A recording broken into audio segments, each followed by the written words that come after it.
Chapter 25-24. Translator, Endless Fantasy Translation Editor. Endless Fantasy Translation Translator. Endless Fantasy Translation Editor. Endless Fantasy Translation. As soon as Shen Ji finished speaking, everyone was shocked. Especially the female military doctor who had come over to question whether Yun Jian and Shen Ji could really go on the field with their skinny limbs. This female military doctor was called Wang Xiaofan. She was a battlefield female military doctor. The other one was very pretty, and she was the first to greet Zhang Hang. Her name was Zhang Meili. Zhang Meili, as her name suggested, was indeed very pretty. When she heard Yun Jian and Shen Ji's conversation, Wang Xiaofan froze. Dan Zhengyu, Zhang Hang, Zhang Meili, and the others who were standing nearby, as well as the injured lying on the ground, were completely stupefied by the conversation between Yun Jian and Shen Ji. It should be known that Zhang Hang and the others had sneaked out to steal firearms from the people of N country during the riots. It was very dangerous for them to return with firearms, and they could lose their lives at any time. But this woman who came with Yun Jian actually said to Yun Jian that they were going to steal tanks from the N nation people for fun. The two of them wanted to compete to see who could steal the most tanks. What were they doing? Were they daydreaming? Even Lu Cheng's face was pale with fright. After all, Yun Jian and Shen Ji had been brought here by Lu Cheng. Gu Junjian had retired, and Lu Cheng was Yun Jian and Shen Ji's superior. Before Yun Jian could reply, Lu Cheng frowned and scolded Yun Jian and Shen Ji. "Don't mess around." With that, Lu Cheng turned to Zhang Hang. "I'll take good care of them." Zhang Hang seemed to be the person with the highest rank in this temporary hideout, so everyone listened to him. He was the one who had brought everyone into N Nation not long ago, pretending to be a worker. When Zhang Hang heard Lu Cheng's words, he nodded lightly at Lu Cheng. He didn't care about what Shen Ji said to Yun Jian. He waved at the people holding rifles and led everyone out of the hideout. Shen Ji had always been a man of his word. He didn't take Lu Cheng's words to heart. Instead, he walked over to Yun Jian, grabbed Yun Jian's shoulders, and was about to lead her out. Then it's settled. The winner pays. Shen Ji didn't care about what the others thought. But just when everyone thought that Yun Jian would agree, Shen Ji said, "Yun Jian," with a smack. Yun Jian slapped Shen Ji's hand off her shoulder and crossed her arms over her chest, looking at Shen Ji in disdain as she spoke in front of everyone. "Are you trying to trick me? The winner pays. Shen Ji." If Yun Jian didn't win, Shen Ji would claim that she was the one who beat Yun Jian. And if Yun Jian won, she would have to pay. Shen Ji was really good at scheming. But she found out. "Ha! Then I won't go." Shen Ji saw that her scheme had been discovered and turned to leave. Yun Jian didn't stop her. "Where is your friend going? It's dangerous outside. Your friend is so pretty. If she meets N Nation people, then..." Zhang Meili was kind. She quickly walked over and asked Yun Jian. Shen Ji was the kind of person who showed her fierceness on her face. Yun Jian was the kind of person who hid a knife behind a smile. Zhang Meili didn't dare to ask Shen Ji directly because her expression looked fierce. She turned to Yun Jian. Yun Jian heard this and pursed her lips. Before Yun Jian could say anything, Shen Ji heard Zhang Meili's words. She turned around and spoke in front of everyone who thought that she and Yun Jian were good friends. "Friends. 006 and I will always be enemies. 006. I promised you to come to the battlefield to compete with you. Just you wait." Translator. Endless Fantasy Translation Editor. Endless Fantasy Translation. Chapter 25-25. Page 1/1. Lu Cheng and Gu Junjian already knew that Shen Ji and Yun Jian didn't get along. But Wang Xiaofan, Zhang Meili, Zhang Hang and the others thought that Shen Ji and Yun Jian were friends. After all, only friends would say things like, "Whoever wins gets to treat," right? But when they heard Shen Ji's arrogant words, they were all stunned. Before they could recover, Yun Jian stretched out her thumb and brushed it across her red lips. She smiled playfully.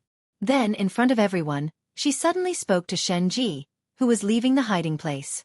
She used words that were several times more arrogant than Shen Ji's. 095. I accept your challenge. But before that, don't die on this battlefield, or I won't collect your corpse. 095 was Shen Ji's number. The two of them had always called each other by their numbers in An Hun.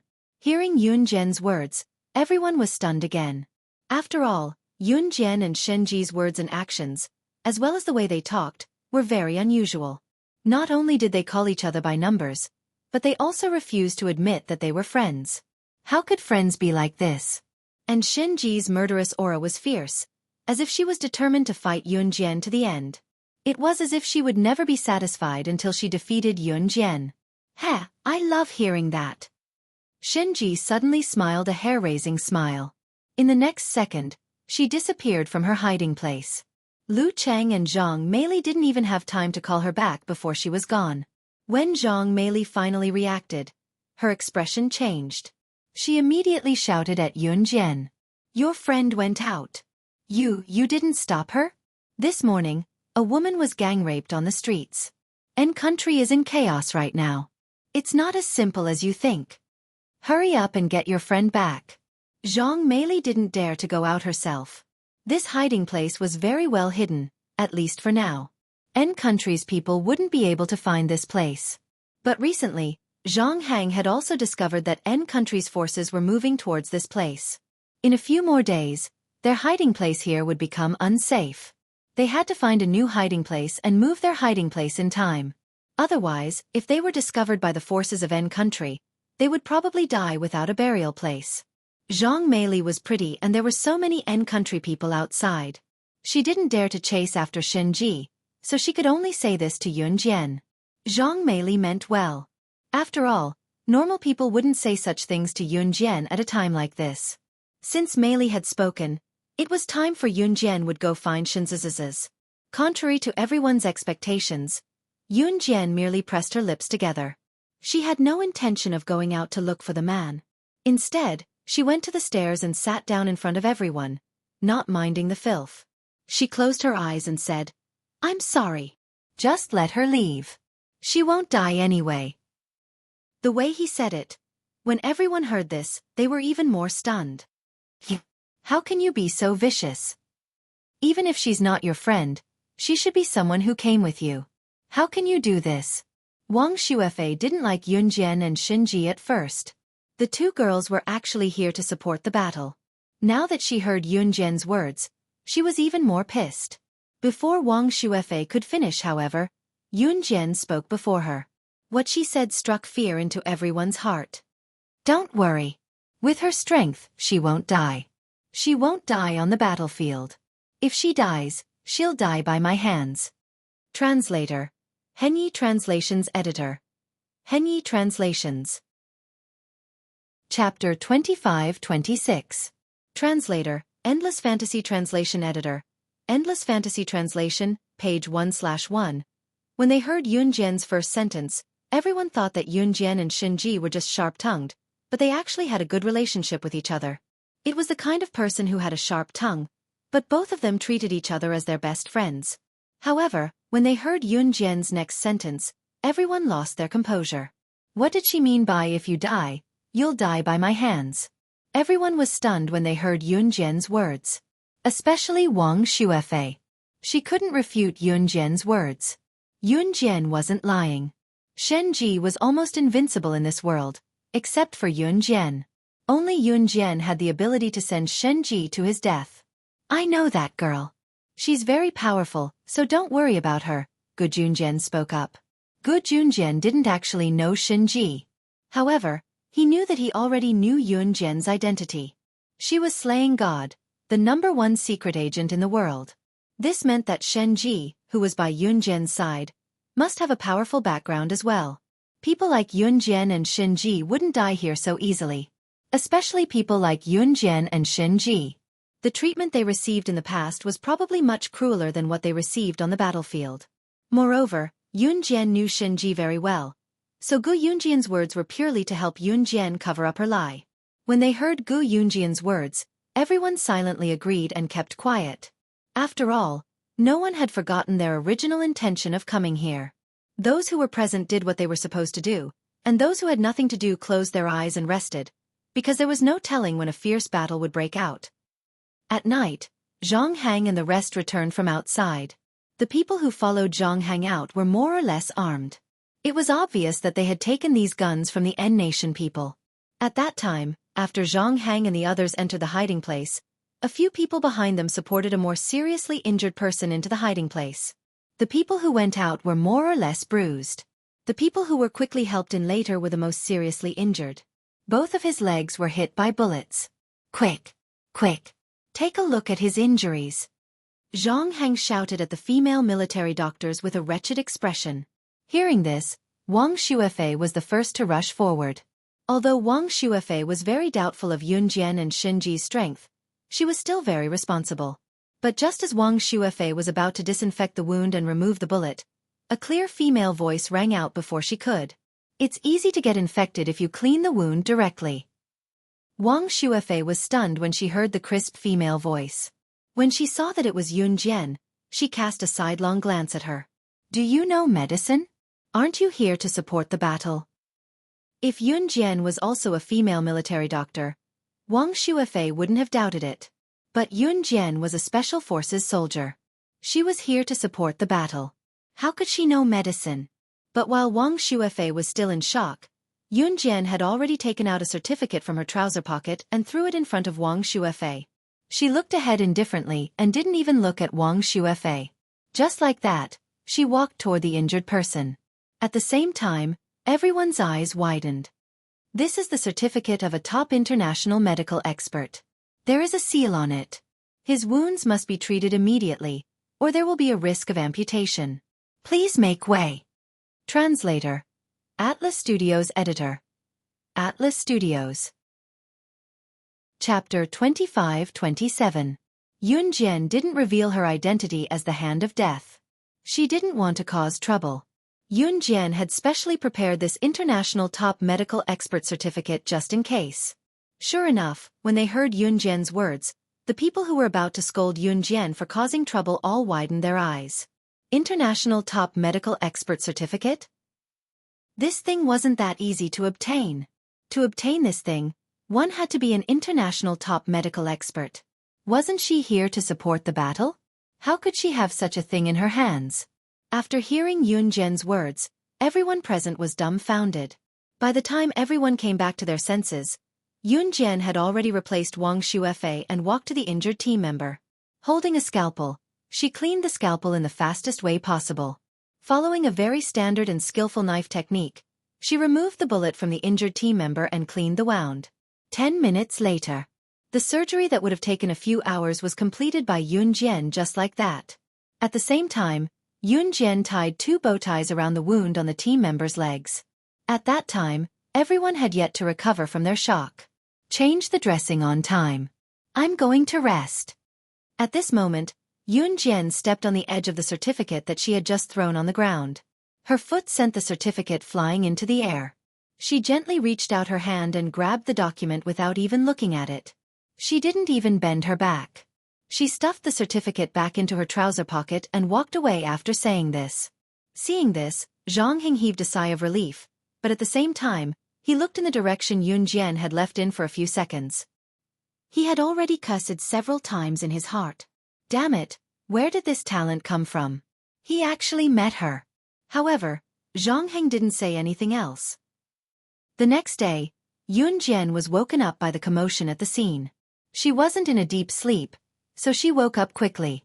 She stood up and went downstairs.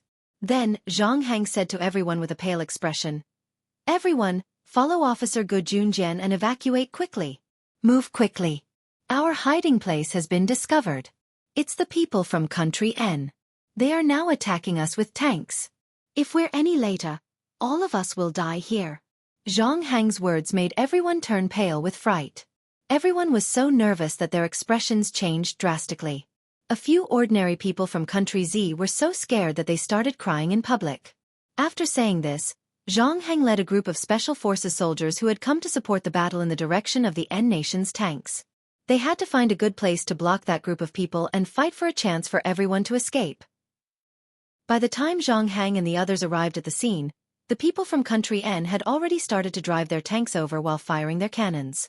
Firearms were completely useless against tanks. "Captain, what should we do?" Someone looked at Zhang Hang and asked. "We have no choice but to use grenades and human flesh." Zhang Hang clenched his fists and gritted his teeth. The bottom of the tank was the fatal point. If he wanted to blow up a tank, he would have to rush to the bottom of the tank with a bag of explosives and use his own death in exchange for the destruction of the tank. And now there was no other way.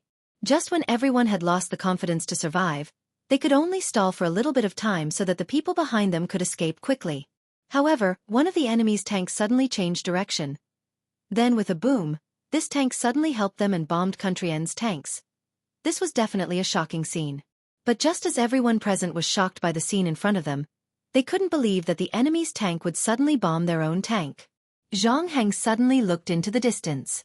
He remembered that when he came out, he seemed to have seen Yun Jian not leave with the main group. Instead, she followed them here, but now she was nowhere to be seen. His pupils suddenly widened, and in front of everyone, he was shocked. That tank, it's her. It's her. She really stole the N Nation's tank. If you want to talk about campus rebirth, the strongest female agent, with more like-minded people, follow excellent reading literature on WeChat. Talking about life. Looking for a confidant. Chapter 25-28. Translator, Endless Fantasy Translation Editor. Endless Fantasy Translation, page 1/1. Many colors flashed across Zhang Heng's face at this moment. However, from the colors in his eyes, one could tell that he was deeply shocked by what was happening in front of him. Captain, you're saying? Even the group of special forces beside Zhang Heng, who were also dressed like ordinary refugees but carrying guns in their hands, who had come all the way from Z country to provide support, widened their eyes in surprise when they saw the enemy tank in the distance suddenly helping them fight against their own tank. Gu Junjian led everyone to retreat from the rear while Lu Qing followed Zhang Heng and the others to defend against the attack of the N Nation people. This was the original arrangement. At this time, after Lu Qing heard Zhang Heng's words, his pupils suddenly widened to the maximum. He stared at the tank that suddenly helped them to bombard the N Nation people and said in shock, "Could it be her? It's really her. It's the killing god." Boom, boom, boom, boom. In the next second, Lu Cheng's words were drowned out by the explosions of the tanks that had suddenly turned around to attack them. If a tank wanted to turn, it would be a little cumbersome. Of course, it would vary from person to person. It was just like driving a car. Some people were nimble when driving a car and could even drive through a distance of 1 millimeter. However, some people were clumsy when driving a car and might even crash into the wall when the rear of the car was still a few meters away from the wall behind because of a miscalculation. Driving a plane, a ship, and a tank was the same as driving a car. Of course, most people who drove a tank would not be able to drive as agility as a car. After all, even the lightest tank weighed a few tons or dozens of tons. Of course, this was only true for most people.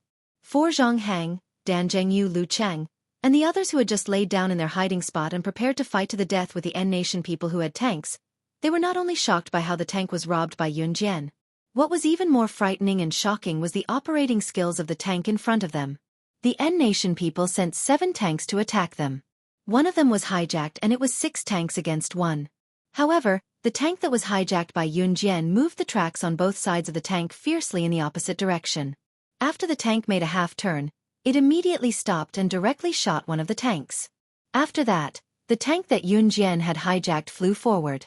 Taking advantage of the few seconds when the other tanks had yet to react to why their own tank had suddenly attacked them, they hesitated about whether to counterattack. Boom, boom, boom. A series of explosions rang out. The remaining 5 tanks were blown up one after another in front of the enemy commander. Hat, hat, hat. What's going on? You're crazy. Was he crazy? Quickly bomb this tank. He was crazy. Helping the enemy bomb us? He's crazy. At this moment, the enemy commander retreated with a frightened expression. His body trembled as he shouted out these words. He thought that there was something wrong with the tank driver on his side.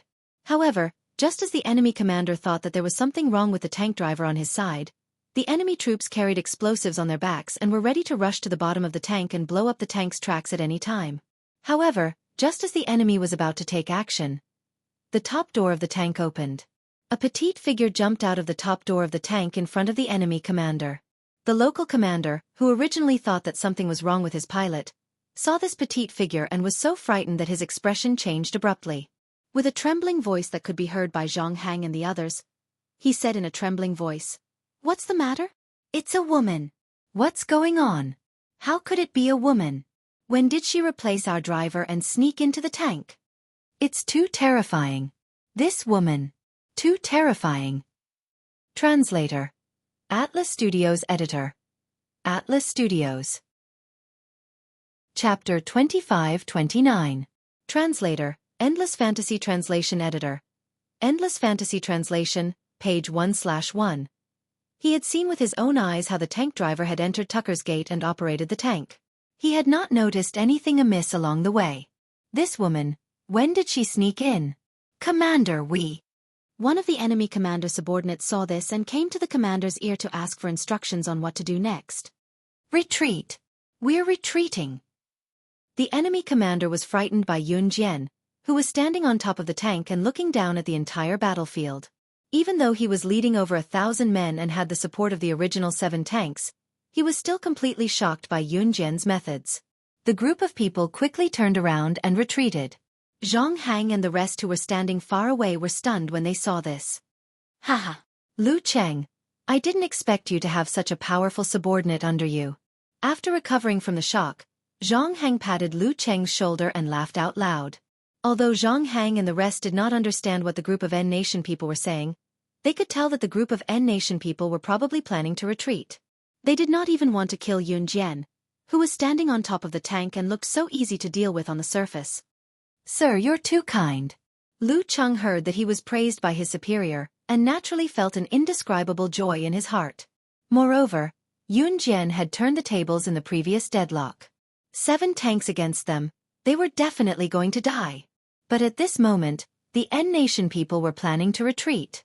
However, just as the N-Nation commander was about to lead his men to retreat, a soft and indifferent voice that could make one's hair stand on end and tremble uncontrollably suddenly rang out.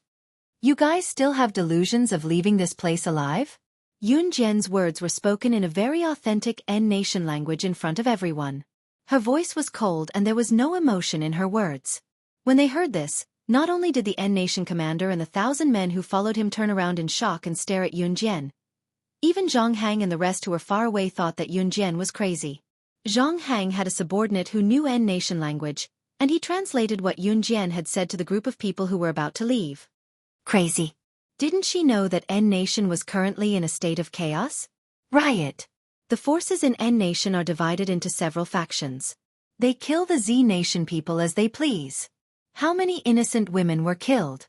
Some were even gang-raped on the streets. Now that we've met this group of natives, it's already a blessing that they're willing to leave without doing anything. But what is she doing? Does she know that she's also a woman? If he were to be caught by the N-Nation people, he would be in utter misery. It wasn't just physical humiliation, it was mental devastation. It would be worse than death. All of you stay here, I'll go and bring her back.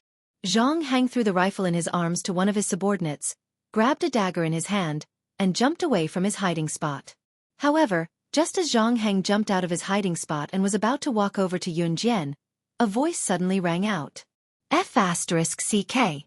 This woman was courting death. Brothers, let's fight it out with her.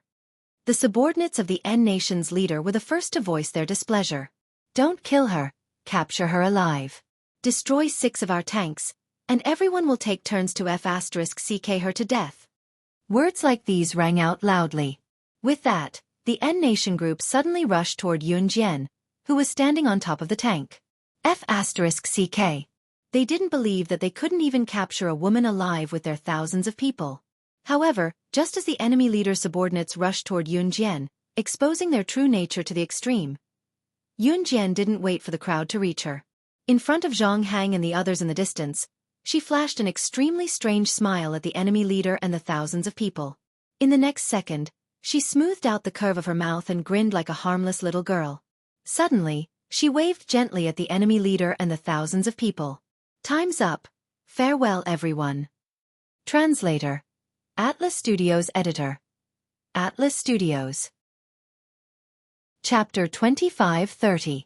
If it weren't for the fact that Yun Jian had destroyed 6 tanks at the same time, everyone would have thought that she was just a harmless girl the moment they saw Yun Jian smile.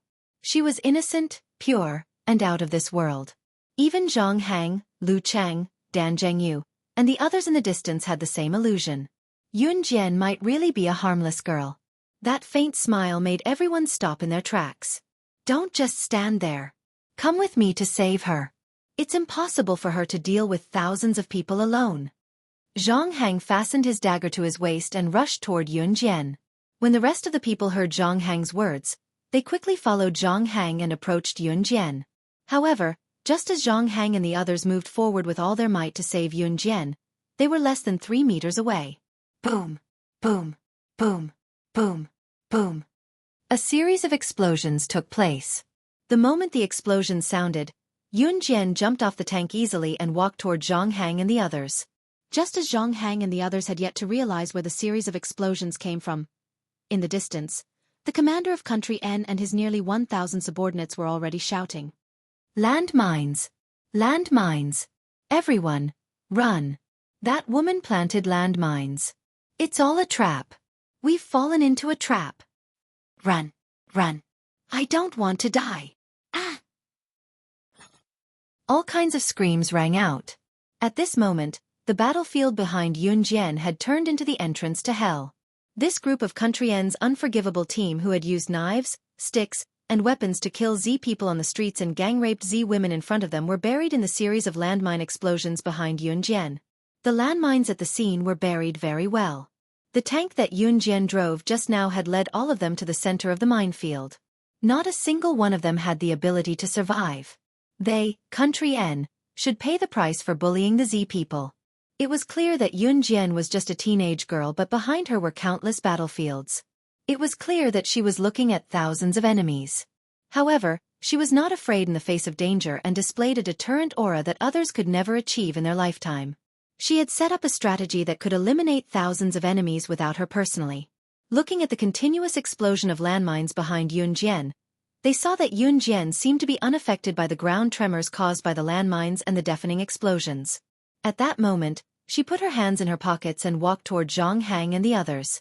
Seeing this scene, Zhang Hang and the others seemed to see a ruler descending. It was as if she had the power to dominate the world. In this place, she was the king. After some time, the explosion of landmines explosions finally stopped. Yun Jian's also Zhangzi's. Chapter 25-31. 10 years ago?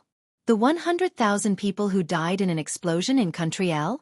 Yun Jian's words stunned Zhang Hang and the others. What did she mean by the 100,000 people who died in an explosion in Country L 10 years ago? Had they been on the battlefield before? Lu Cheng suddenly remembered that Yun Jian had told Shinji that it had been almost 10 years since they had been sent to the battlefield together. Lu Cheng, who recalled this, lifted his head abruptly to look at Yun Jian with widened eyes. Could it be? That thing really did happen. Yun Jian didn't see everyone's reaction. She ignored Zhang Hang and the others and looked at Shinji. Hey, compared to the battle to the death in Country L 10 years ago, I prefer today's cooperation. Shinji suddenly smiled eerily. The next second, Shinji raised his head and looked at Yun Jian with his chin. He repeated, but only today. 006, next time, we'll have to rely on our own abilities. I will definitely surpass you. Just you wait. Shinji had never changed his belief. In other words, surpassing Yun Jian had become Shinji's motivation to survive. It was an indispensable source of motivation for Shinji. Yun Jian narrowed her eyes and silently agreed. By the time they found the new hiding place that Gu Junjian and the refugees from Country Z had found, it was already the morning of the next day. As soon as he saw Yun Jian and the others return, Gu Junjian and the others surrounded them and asked worriedly, "Are you hurt?" "Bro, you're lucky to have a daughter like this." Zhang Hang's first words were praise for Gu Junjian. Hearing this, Gu Junjian was confused. Wang Xuefei heard Zhang Hang's words and was very suspicious. She looked at Yun Jian and couldn't help but ask, "She didn't drag you down, right?" Haha. Zhang Hang laughed and pursed his lips after hearing Wang Xuefei's words. Then he said to Wang Xuefei in front of everyone, "If it wasn't for her yesterday, all of us would have died on the battlefield." Because everyone had nothing to do, Zhang Hang deliberately kept them in suspense. Hearing this, everyone became more interested in Yun Jian. "Captain Zhang, quickly tell us, what happened to you? Also, Would that group of people from N Nation come looking for him? Will it be dangerous for us to stay here? Someone hurriedly asked after hearing Zhang Hang's words. Is it really that powerful? Wang Xuefei pouted, unconvinced. After Wang Xuefei said this, Zhang Hang added, the team from country N we encountered this time sent 7 tanks over. When a man and a tank clashed head-on, anyone would know who had the upper hand. Then, Captain Zhang, are you all right? One of the refugees asked nervously after hearing Zhang Hang's words. Of course I'm fine. Heh, then I have to tell you guys about Yun Jian's capabilities. She joined forces with that guy and killed the enemy commander and thousands of people. At that time I was really scared. In his free time, Zhang Hang was also a person who liked to brag. Since everyone had nothing to do here, they listened to Zhang Hang's bragging. However, just as everyone was bragging the most, Yun Jian, who had been silently fiddling with her phone, suddenly stood up and turned the phone upside down. The screen was facing everyone and she said something that made everyone's pupils shrink. My people are almost at the border of country N. Do you want to leave country N? If you want to leave, take advantage of the chaos after my people kill their way out of country N's border. M. Chapter 25-32. This time, Zhang Hang, Dan Zhengyu, and the rest brought Lu Cheng, Gu Junjian, and the rest of the special forces into country N to provide support. Their mission was not to start a war with country N. Their goal sounded simple, but it was rather difficult to achieve. It was to bring all the refugees from country Z who were scattered all over country N back to their country safely. No matter where you went in the world, the country would never give up on you. Therefore, Zhang Hang, Dan Zhengyu, and the rest led the team and risked their lives to come to country N. Of course, out of selfishness, they also wanted to bring back the bodies of their comrades who had unfortunately died in country N back to their motherland. At present, there were hundreds of refugees from country Z hiding in this hideout. Zhang Hing dared to take the risk of bringing Yun Jian and the rest into country N because even if something unexpected happened, Yun Jian and the rest would definitely have the ability to protect themselves. However, this group of refugees was different. They were just ordinary people. If anything happened, they would definitely die. Moreover, with hundreds of people traveling together, it was very likely to attract attention. Therefore, Zhang Hang and the rest had been waiting for the opportunity to send this group of refugees back to their country. But now, Yun Jian suddenly stood up and told him that there was such an opportunity to send this group of refugees who had been innocently affected by the recent riot back to their country. This was great news for Zhang Hang and the rest. Just a moment ago, Zhang Hang was still bragging to everyone about Yun Jian's ability on the battlefield. At this moment, Zhang Hang had already jumped down the stairs and rushed to Yun Jian. He asked in surprise, "Really? Yun Jian, is the information you gave me accurate? What are the chances of success?" Yun Jian's words gave the refugees lying around a glimmer of hope for survival. However, just as a glimmer of hope ignited in everyone's hearts, Yun Jian suddenly said, 50%. After speaking, she emphasized again, "Only half of you here can leave country N alive. When my people kill their way into country N's borders, you must take advantage of the battle between the two sides to rush out of country N's borders. Because if we win the battle, country N will immediately send troops over. If you don't take advantage of the chaos and leave quickly, you will be killed on the spot by the country N army coming from behind. By then, none of you will be able to escape." What he meant was that if they wanted to take advantage of this opportunity to leave N country, they had to rush out of N country while Yun Jian's men were fighting with N country's troops stationed at the border. If he was careless and got hit in a vital spot, then he could only blame himself for being careless. All the refugees and special forces, including Zhang Hang, who had their hopes rekindled, fell into silence again at her words. What Yun Jian was implying was that out of the hundreds of people present, only half of them could leave country N alive if they chose to leave. A 50% survival rate. Why did we have to encounter such a thing? I'm just going to country N for a vacation. Why did something like this happen? Aren't you soldiers very powerful? It wasn't easy for us to survive until now, but you're telling us that only half of us can leave this place alive. I don't want to stay in this damned place anymore. You want to take us away. You're soldiers, you have to protect us unconditionally." Not long after Yun Jian said this, a trembling male voice that had been suppressed for a long time sounded. The person who spoke was a very inconspicuous middle-aged man squatting in the corner. This middle-aged man wore square-framed glasses and had the aura of a cultured person. My wife died a few days ago. He had been killed by those inhumane people from N country. I don't want to stay here anymore. Aren't you soldiers who serve the people? Then think of a way to get us out of here. Why must there be sacrifices? Aren't you supposed to protect our lives? If you can't even protect our lives, then what's the use of having you here? Perhaps it was because of fear. This middle-aged man who wore glasses and looked very elegant became agitated. When people were in extreme fear and panic, their humanity would be exposed to the highest point. After the middle-aged man finished speaking, those refugees who had been helped by Zhang Hang, Wang Shuefei, Zhang Meili, and the others could no longer hold it in. Because of the fear of death, they shouted endlessly. That's right. Didn't you come to country N to protect us?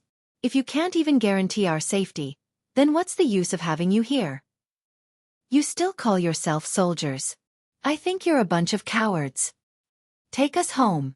You said you'd take us home. We don't want to die. Why can't you soldiers rush in front of us to protect us?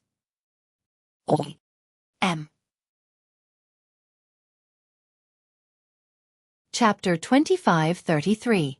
Translator, Endless Fantasy Translation Editor. Endless Fantasy Translation, page 1/1. Only when one was forced into a helpless situation would the darkness of one's human nature erupt to the highest point. The reason why the people of N Nation killed Z Nation's citizens and raped women for no reason was because of the chaos in N Nation. There were two factions fighting for the throne, and the people of N Nation had nowhere to go. Without the restrictions of the country's laws, the immoral things that people could do were countless times more disgusting than one could imagine. Z Nation's laws were perfected, so robberies, murders, and rapes were greatly reduced. N Nation was now in a state of being without a ruler, let alone laws. In a society governed by law, there would still be rapes, robberies, and murders. Imagine what would happen in a country without laws and without restrictions.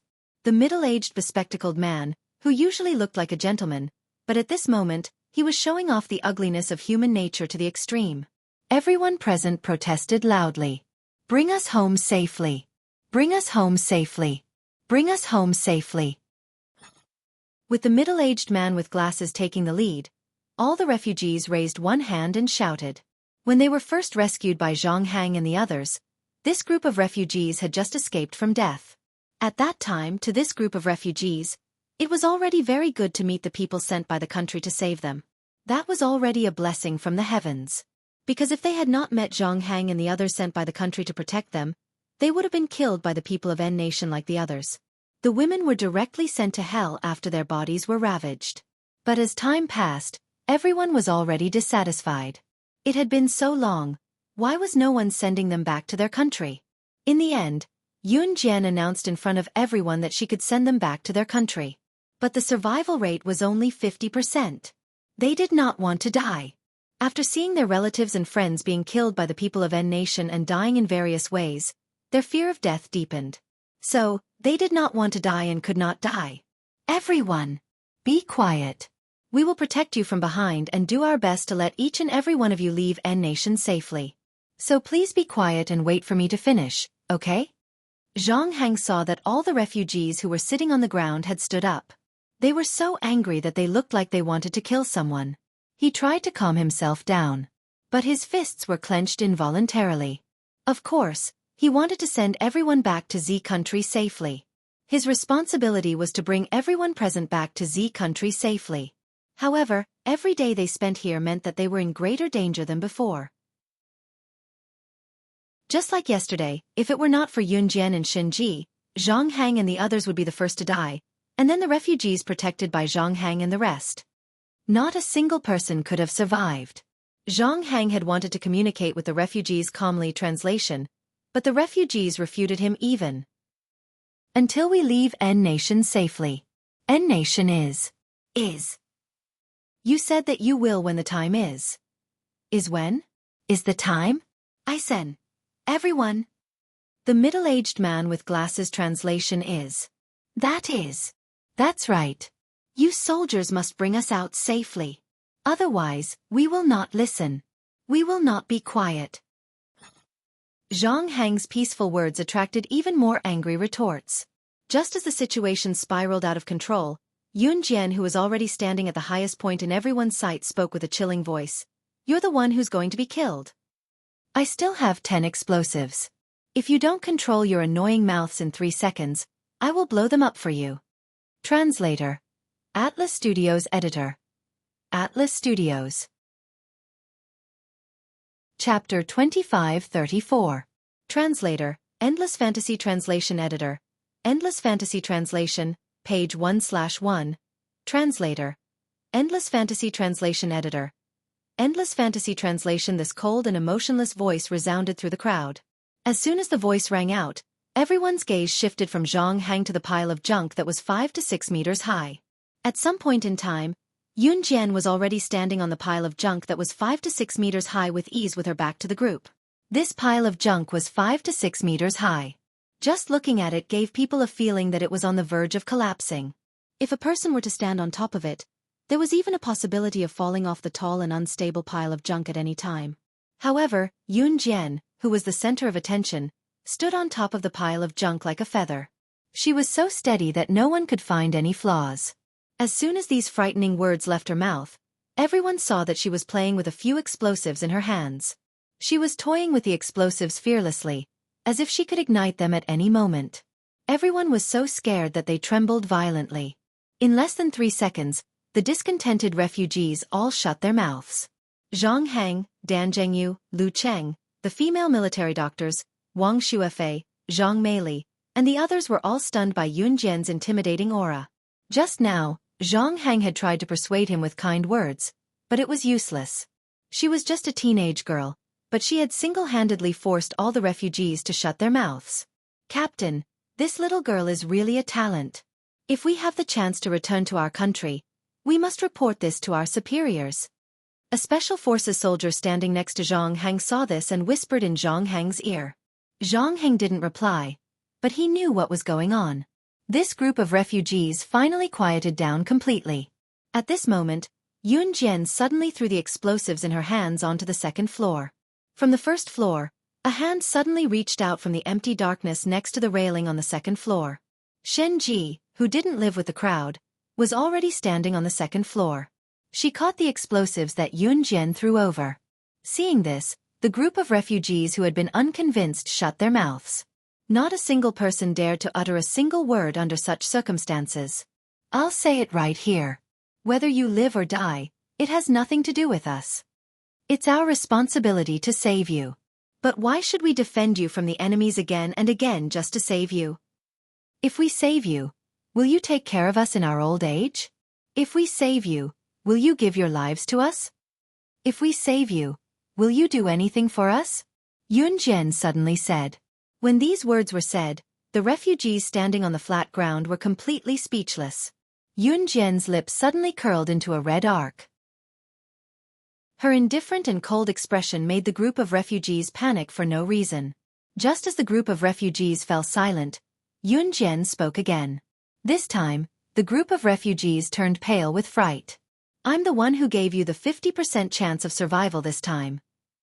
Since I gave you a 50% chance of survival to leave Country N, I have the right to take back this 50% chance of survival. Wait for your deaths in Country N." Translator. Atlas Studios Editor. Atlas Studios. Chapter 2535. Every word that Yun Jian said pierced into their hearts.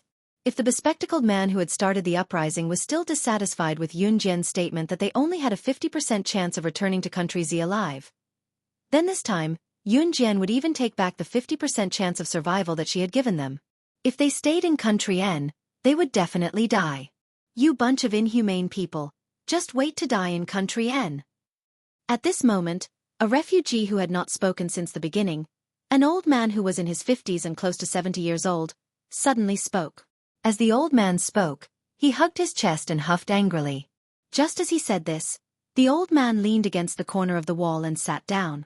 After he sat down, he used the tone of an elder to berate everyone present. "Captain Zhang can bring people to Country N to save us. Don't tell me his own situation isn't dangerous now? Don't tell me his soldiers aren't in danger now? Why did they take such a risk to come to Country N to save us? They could have just stayed in their own countries and not gotten involved in any danger. Are you their relatives or friends? Let me ask you, bunch of crazy people. Has your conscience been eaten by dogs? Go to hell. Now, even your last chance has been ruined by yourselves. Anyway, this old man already has one foot in the coffin. Just wait for your deaths. Although this old man was old, every word he said was the truth. After he finished speaking, the group of refugees in the downtown area all shut their mouths.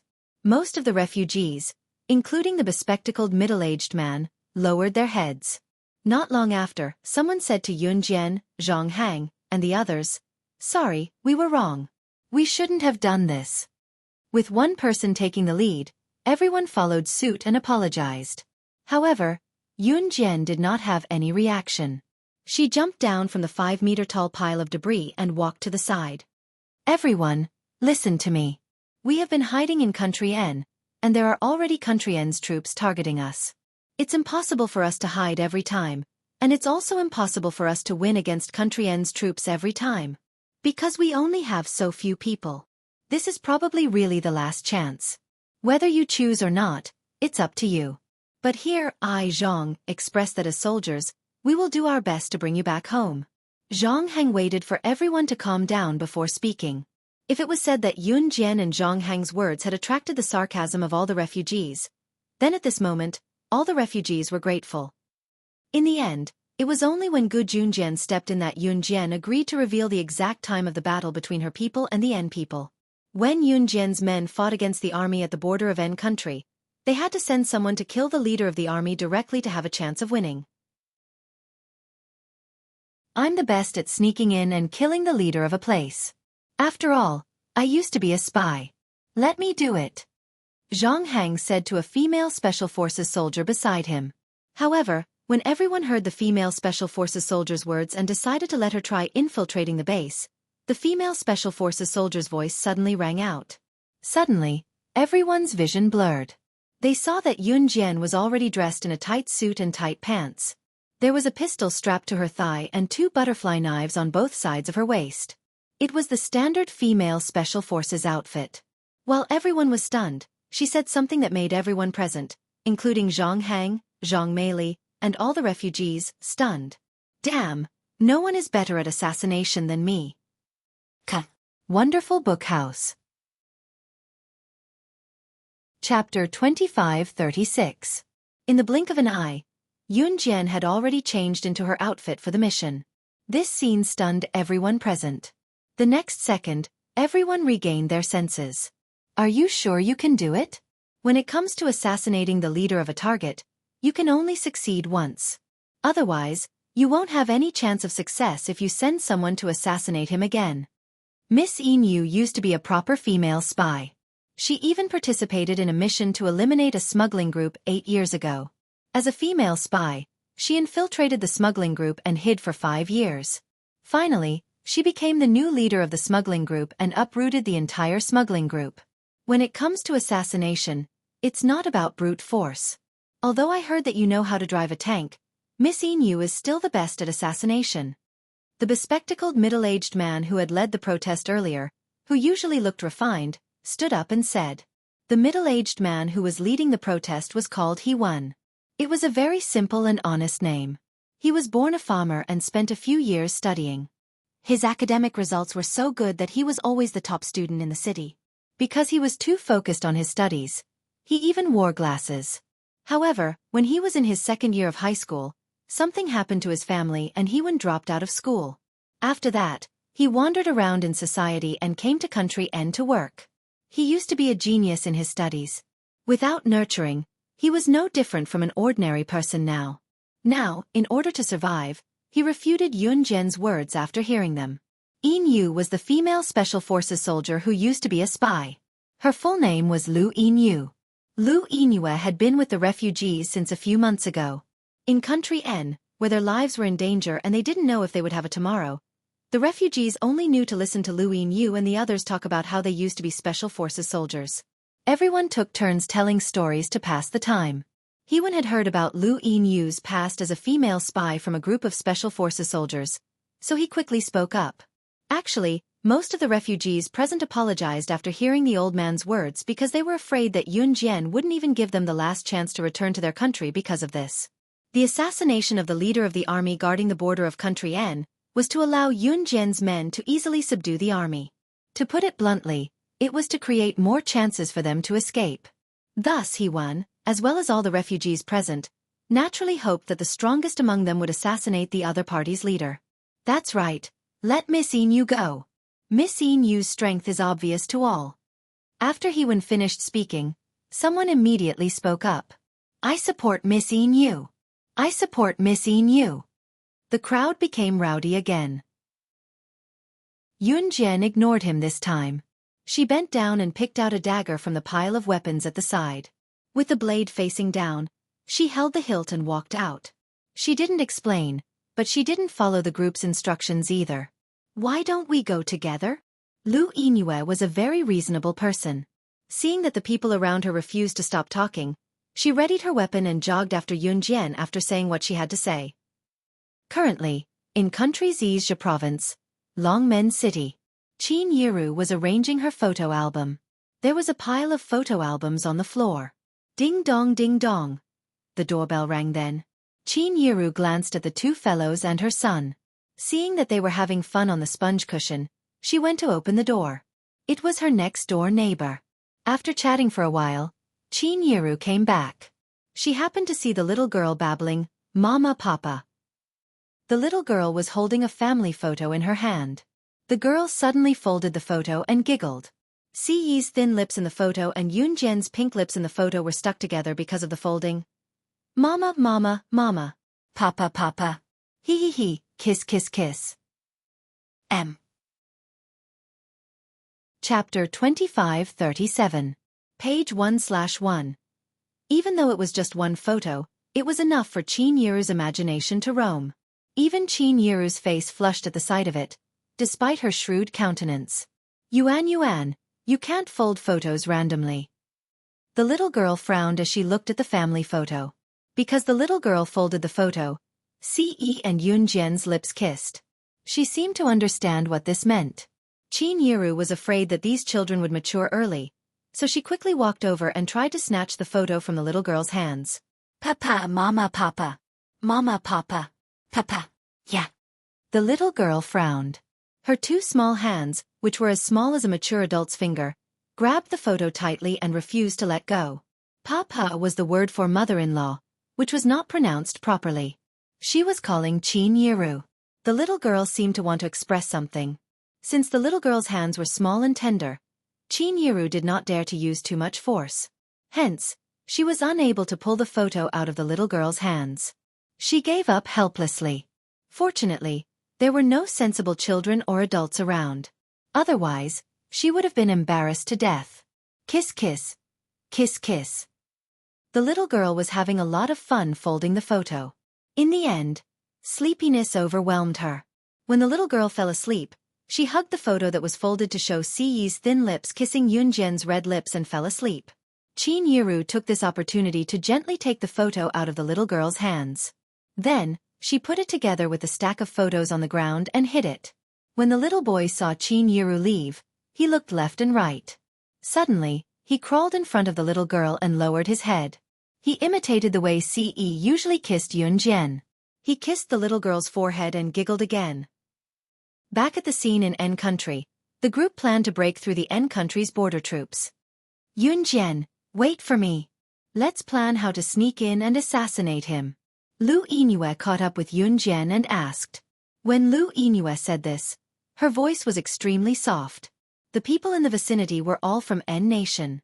During the riot, the N nation's treatment of the Z nation's people could not be described with the word reckless. If the two of them were discovered, they could even predict what would happen to them. She would become the plaything of tens of thousands of men. Her body and mind would be destroyed, and she would die. The army's camp is just ahead. Wait for me outside and don't come in. Yun Jian only left Lu Yinue with this sentence and walked forward. Hey you! Hearing this, Lu Yinue walked over and grabbed Yun Jian's arm. It's too dangerous for you to go alone. Let's go together. Yun Jian blinked. She wanted to refuse, But after thinking about it, she said, "The military camp stationed here is very large. It can be divided into the East and West military camps. The head of the military camp is in the East military camp. If you want to think of a way to attract most of the people from the East and West military camps to the West military camp. 10 minutes will do." After saying this, Yun Jian did not wait for Lu Yinue's reply and left in a flash. The technology in N country was not advanced, and there were no cameras in the military camp. It was already very impressive to have a camera here. Yun Jian had already found the head of the military camp. It was a huge open space. There were countless stars in the sky. In this open space, there were many naked women and girls lying on the ground. Moan. Why aren't you moaning? B*TCH. Move your hips. F*CK. This was simply a scene of promiscuity. Countless N Nation people were riding on top of the women and girls who were obviously captured from Z Nation. They were doing extremely disgusting things. One of the N Nation people rammed into the motionless body of a woman whose mouth was full of blood. The woman did not make a sound. The N Nation person pulled out a knife and stabbed the woman who had no desire to live to death. He was still speaking in N Nation's language. B*TCH, if you don't listen, I'll kill you. Translator. Henyi Translations Editor. Henyi Translations. Chapter 2538. Translator, Endless Fantasy Translation Editor. Endless Fantasy Translation Translator. Endless Fantasy Translation Editor. Endless Fantasy Translation. There was no despair, only more despair. The group of women at the scene were all motionless. They had lost all hope in life. Some of them had witnessed their husbands being killed by the N Nation people a few months ago. Their families were all killed. This was the result of staying in a country where the law was not perfect and there was a sudden riot. Between men and women, the men were killed on the spot. As for the women, after experiencing physical despair, they were tortured to death by this group of people. There were some courageous women who had committed suicide long before they were humiliated. When Yun Jian arrived at the scene, this was the scene she saw. The disobedient woman who was stabbed to death by the N Nation person groaned and died with her eyes wide open. She died with her eyes wide open. Damn bitch! F*CK. How dare you stare at me? Stare at me! I'm going to kill you! The N Nation person did not like the dead woman. He panicked, but he stabbed the woman's eyeball with the blade and gouged it out in front of everyone. You could never imagine what kind of cruel things a citizen of a country without law could do. The dozens of women at the scene were suffering a fate worse than death. Some of them were even tied up and could not even commit suicide. Yun Jian narrowed her eyes. At this moment, she was standing at the top of the roof, looking forward. In her hands, there were 2 butterfly knives that gleamed with the light of the sword. Yun Jian did not think that Lu Yinue would help. So, she held the butterfly knives and found the target. He was also riding on a woman like the N Nation people. Just as she was about to attack, someone is invading from the west. Requesting backup. Requesting backup. A loud voice was heard. However, a man from country N rushed in and shouted loudly. Hearing this, the N Nation people around quickly put on their clothes and ran out. Only the leader was still riding on a woman and was in the final sprint. The rest of the women were all lying on the ground as if they were paralyzed. They had lost all hope of survival. Roar, roar, roar. The leader was as fat as a pig. He rammed into a woman and was in the final sprint. Just as the leader was about to end this wave of ramming, he suddenly heard a cold voice behind him. Are you ready to pay for what you've done? The sudden voice stunned the leader. He turned around like a robot. He thought it was the woman lying on the ground who wanted to attack him. Just as he was about to shout for the rest of his men to protect him, he saw an unfamiliar face. Yun Jian's slender figure was wrapped in a tight black shirt and pants. The butterfly knives on both her hands were facing down with fresh blood dripping from the blades. Her nonchalant expression made her look like a killer. The leader saw that the group of subordinates who were supposed to protect him were all lying in a pool of blood without making a single sound. You! The leader wanted to get out of the woman's body and escape, but he did not. In the next second, the blade in Yun Jian's hand had already cut his throat. At the same time, a sentence that made the leader completely sink into oblivion was suddenly heard. Don't worry. You go to hell first. Soon, I will send all your men to accompany you. Top reading site, M. Chapter 2539. Her words were so calm that it was as if she hadn't said anything. However, as soon as she finished speaking, the leader's eyes widened and he fell to the ground with a thud. His pupils didn't open or close for a long time. Obviously, Yun Jian's words made him die with his eyes wide open. This was his military camp. To him, without the military camp, it was equivalent to having nothing. Even his achievements after death would be reduced to nothing. Mission accomplished. Yun Jian took out her handkerchief and wiped the blood on the 2 butterfly knives gently as she spoke faintly, no one knowing who she was talking to. The next second, she glanced at the scene and said to the dozens of women lying on the ground, "You have 5 minutes left. Leave from the rear. You can directly escape from N country and cross the border of N country. There will be a national team outside to rescue you." Yun Jian's words made the dozens of women lying on the ground all turn to look at her. Yun Jian's eyes were glued to her 2 butterfly knives as she added with a curl of her red lips, "That's right, I'm not sure. I've already killed everyone here. Don't worry, you won't meet any N country people when you escape." As soon as she finished speaking, the group of women lying on the ground all got up from the ground and swarmed in the direction Yun Jian pointed. Yun Jian suddenly smiled. The next second, she took out the dagger that she picked up from the hiding place not long ago. When she turned around, the dagger in her hand flew towards the only surveillance camera in the dark before she turned around. With a poof, the surveillance camera was destroyed. Her red arc rose as she sneered, "What an eyesore." After meeting up with Lu Yingyue outside the military camp, the 2 of them returned to the hiding place. After returning to the hiding place, everyone asked about Yun Jian and Lu Yingyue. When they heard that the leader of the target military camp had been killed, the military camp was leaderless and began to fall into chaos. Everyone breathed a sigh of relief. They just had to wait for the military camp to fall into chaos tomorrow. Yun Jian's people would break through the border and take advantage of this opportunity to escape. After falling asleep in the early morning, Yun Jian opened her eyes a few hours later. It was dawn. Big news. Big news. I snuck out just now and heard about something big on the streets of N country. At this moment, a Special Forces soldier ran back with a black and white newspaper in his hand. "This is the newspaper I got from another country. It says that a woman suspected to be the #1 secret agent in China, slaying God, appeared at the military camp where Lu Yingyue and Yun Jian sneaked in yesterday. This is the woman's back view recorded by the surveillance camera. After this back view was leaked, I heard that it's exactly the same as slaying God's back view in the hands of a world-renowned photographer from a Western country who loves photography and is the only one confirmed to be the #1 on the international secret agent chart. So we can further speculate that the woman who appeared in the military camp yesterday might be slaying God, the #1 secret agent on the international secret agent ranking." The Special Forces soldier held the newspaper in his hand and shouted in panic. As he spoke, he even showed the ambiguous photo printed on the newspaper to everyone. It was so ambiguous that no one could tell whether the person was a man or a woman.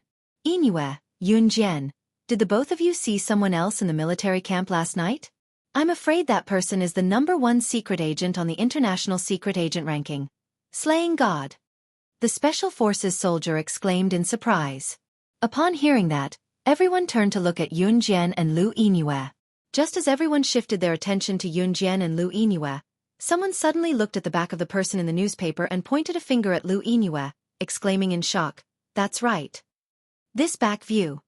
Why is it exactly the same as Yun Jian's outfit yesterday?" M. Chapter 2540. Translator, Endless Fantasy Translation Editor. Endless Fantasy Translation, page 1/1. As soon as the person spoke, everyone shifted their attention to Yun Jian. Not far away, Yun Jian was only wearing a casual outfit. The outfit was neither baggy nor tight, it was just the right size. Yun Jian hummed softly in response when she saw that everyone's attention was on her. She did not panic like the others had imagined, nor did she refute in haste like they had imagined her to do after hearing the question. Instead, she wiped the 2 butterfly knives in her hands gently, tossed them aside, and put them back at her waist. "Yun Jian, which outfit were you wearing yesterday?" Someone asked Yun Jian with a slightly agitated tone as if he had just discovered a secret. If Yun Jian was really slaying God, the #1 secret agent on the International Secret Agent Leaderboard. She should have some reaction after being questioned, right? However, everyone saw that Yun Jian was the first to walk out of the hideout after putting the 2 butterfly knives back at her waist.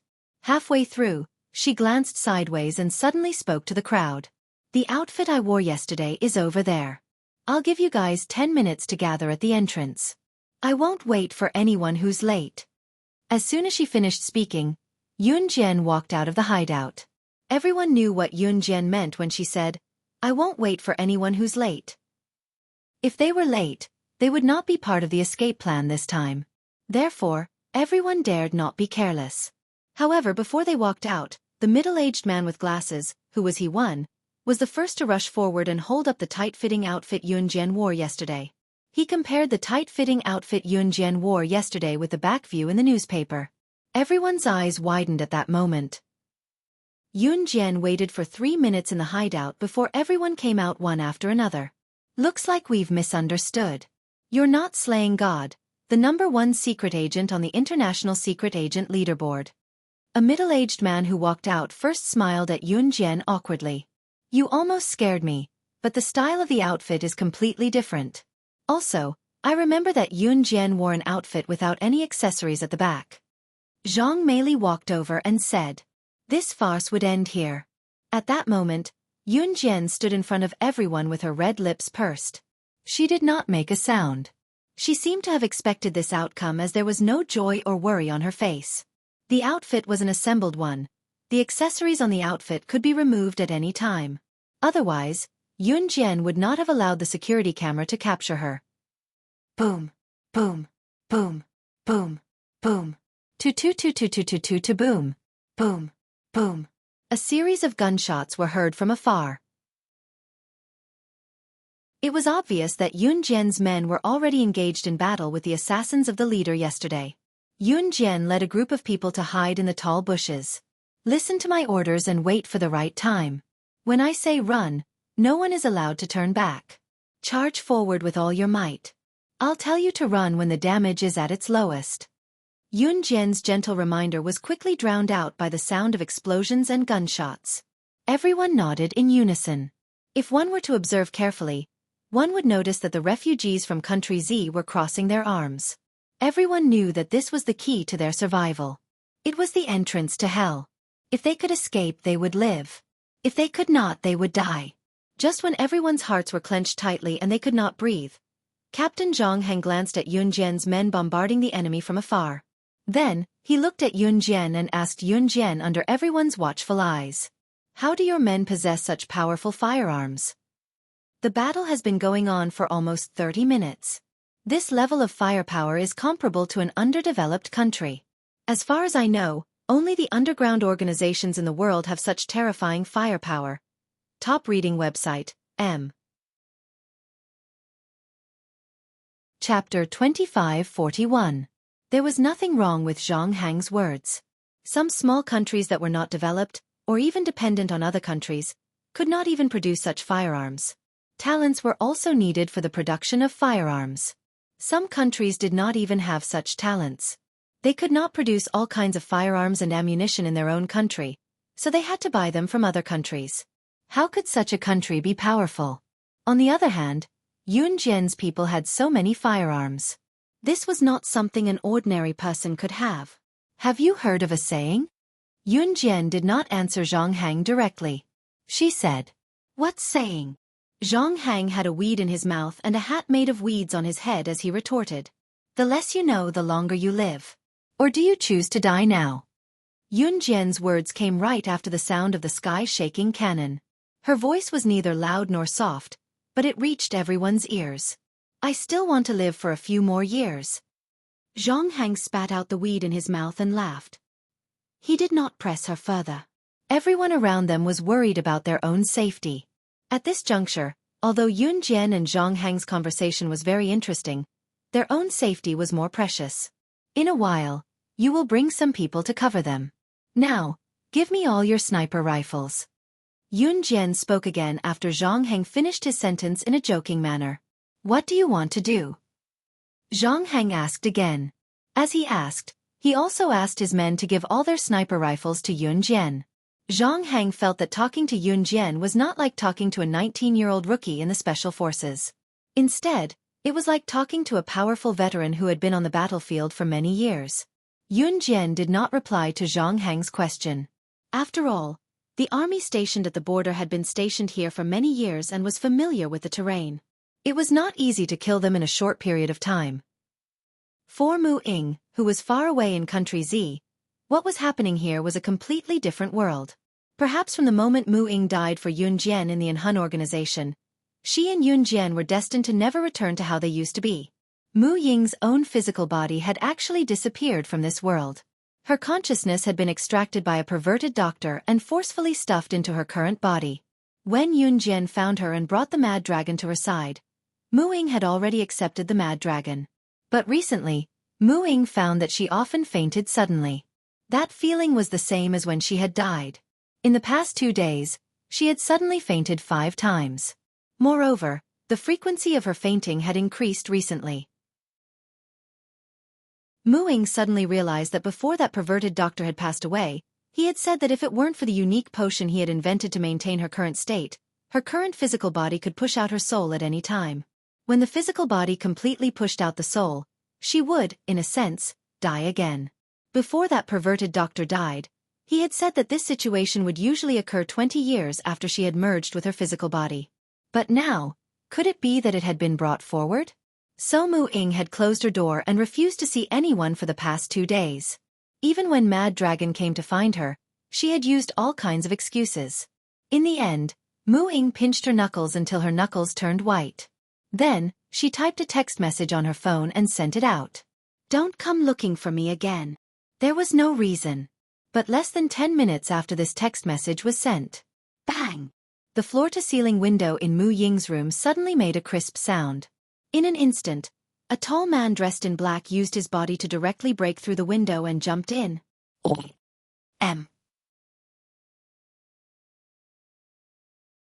Chapter 2542. Translator, Endless Fantasy Translation Editor. Endless Fantasy Translation, page 1/1. She had no choice but to send that message to Mad Dragon. But Mu Ying didn't expect Mad Dragon to be loitering around her house. She also didn't expect that he wouldn't reply to her message. Instead, he would break through the floor-to-ceiling window and barge in. Mu Ying had no doubts about Mad Dragon's strength. But she didn't want to see him anymore. Why did he come looking for her? Mu Ying was originally sitting on her bed. When she saw Quang Long walking towards her with a face full of hostility, she almost instinctively got up from the bed and ran towards the door. She tried to break through the door. She couldn't let Mad Dragon know that she didn't have long to live. She also couldn't drag him down. But just as Mu Ying's hand reached out to open the door to her room, her hand was tightly grasped by a large hand. Mad Dragon, like Yun Jian and Xin Ji, was always at the top of the world. His whole body emitted a ruthless aura of blood. It felt like he could kill someone at any time. Mu Ying knew that Mad Dragon wouldn't do anything to her. But when she thought of her body's condition and felt his ruthless aura, she panicked even more. "Let go of me, let go! Or I won't talk to you anymore." Mu Ying desperately tried to pull her hand away from Mad Dragon's grip. "My little fool, where are you going?" Mad Dragon was still the same as before, showing a gentle smile. But this gentle smile, which was like a gentleman's smile, contained a murderous aura that outsiders couldn't feel. It wasn't that he wanted to kill Mu Ying. It was that Mad Dragon was an assassin. His words and actions couldn't be separated from the murderous aura of an assassin. This uncontrollable ruthless aura made Mu Ying panic even more. "Darling, you came looking for me? I've missed you for a long time." Mu Ying knew that Mad Dragon would not give up. She rolled her eyes and hugged Mad Dragon, pressing her cheek against Mad Dragon's chest as if nothing had happened. After hearing Mu Ying's words, Mad Dragon grabbed her wrist and stopped pretending. "You want to get rid of me?" When Mu Ying heard Mad Dragon's words, she couldn't help but take a deep breath. Her heart felt like it was being stabbed by a knife. She swallowed hard, trying to hold back the tears in her eyes. Then, Mu Ying Gao raised her head and cast a sidelong glance at Mad Dragon with disdain. "Yes, my parents have already arranged a blind date for me. Don't come looking for me in the future. You are an assassin. Although you are powerful, an assassin like you can face death at any time. If you die, Won't I become a widow? So I thought about it and decided that you shouldn't come looking for me in the future." As she spoke, Mu Ying glanced to the side. After she finished speaking, she added, "I was just playing with you before. Moreover, I needed someone to protect me. Did you really take it seriously?" After saying this, Mu Ying caught a glimpse of anger in Mad Dragon's eyes. And ruthlessness. Mu Ying wasn't the first to see Mad Dragon's expression, but when she saw Mad Dragon's expression, she still took a deep breath. Just as Mu Ying's eyes were rolling back and forth, Mad Dragon suddenly stared at her. The next second, his hand suddenly grabbed Mu Ying's neck and lifted Mu Ying off the ground. Then with a bloodthirsty look he said, "I won't allow betrayal. You are my woman, and you want to betray my feelings. Then I'll have to kill you and go to hell with you. Even if I die, I want to be with you. You can only have me in your life." Translator. Henyi Translations Editor. Henyi Translations. Chapter 2543. Mad Dragon's words reeked of blood, and every time he opened his mouth, it was death. Mad Dragon was different from Snow Eagle, Adam, Mo Sen, and Lin Wei. He was like Yun Jian and Shen Ji, someone who had been caught and sent to the organization for life and death training. Later on, when he became an assassin, he was instilled with the same philosophy. If you can't have it, then destroy it. Even if you destroy what's yours, you can't let anyone take it away. As for Mu Ying, Mad Dragon knew that she was very special. She was so special that he wanted to keep her in his arms and not let her leave his side. When they were dating, Mad Dragon would sneak to Mu Ying's balcony at night to watch her when it was quiet. If it wasn't for the fact that he didn't want to scare Mu Ying, Mad Dragon would have kept Mu Ying within his reach and not let anyone touch her. Today, Mad Dragon didn't go on an assassination mission. When he asked to see Mu Ying, he was rejected by Mu Ying several times, so he lingered around Mu Ying's house. When he saw the text message Mu Ying sent him, Mad Dragon was on the verge of breaking down. Therefore, he didn't even think about it. He didn't even have the patience to open the floor-to-ceiling window. He used his brute body to directly rush in from the outside. After hearing Mu Ying's words, Mad Dragon couldn't accept it. He couldn't accept that the woman he loved was with another man. If there was such a day, he would definitely kill her before it happened, and he would follow her to the afterlife. Cough, cough, cough, cough. Mu Ying's neck was choked by Mad Dragon. She coughed violently, her cheeks red. This scene reminded Mad Dragon of the ignorant little girl he had met in the Inhun organization. Mu Ying was completely different from when she was in Inhun, because Mu Ying's body was already dead. But to Mad Dragon, no matter what Mu Ying had become, he would still love her from the bottom of his heart. He still remembered that when he first joined Inhun, he was bullied by a group of boys who were considered strong among the children. At that time, Mad Dragon was covered in wounds, but he didn't utter a single word of pain. He had already given up on survival. It was a rainy day. In the cement field, he was beaten until his whole body was covered in wounds. He fell into the cement ditch and had already given up on living. "Why are you lying here? You'll catch a cold. Get up." At that time, Mu Ying was still young, but she was very sensible and obedient. When she saw Mad Dragon lying in the cement ditch, she rushed out to help Mad Dragon up. At that time, Mad Dragon was beaten up because the group of children wanted to steal his food and he refused. When Mu Ying heard that he hadn't eaten for 3 days, she ran back to give him her dinner, a little bit of millet porridge. That was the first time Mad Dragon felt the warmth of another person. From then on, Mad Dragon swore that he would grow up and become strong enough to protect her. But Mu Ying still died. From then on, Mad Dragon was completely useless and became a killing machine. He began to kill endlessly. Until he met Mu Ying again. It could be said that to Mad Dragon, Mu Ying was his spiritual support. Without her, his existence had no meaning. So when he heard that Mu Ying was going to leave him, Mad Dragon completely lost control. Mad Dragon only let go of Mu Ying when she was about to pass out. He blinked his sharp eyes fiercely. In the next second, he threw Mu Ying onto the bed and pressed himself on top of her. "Since you've chosen to die, I'll let you experience what it's like to be a woman before you die." Wonderful Book House. Chapter 2544.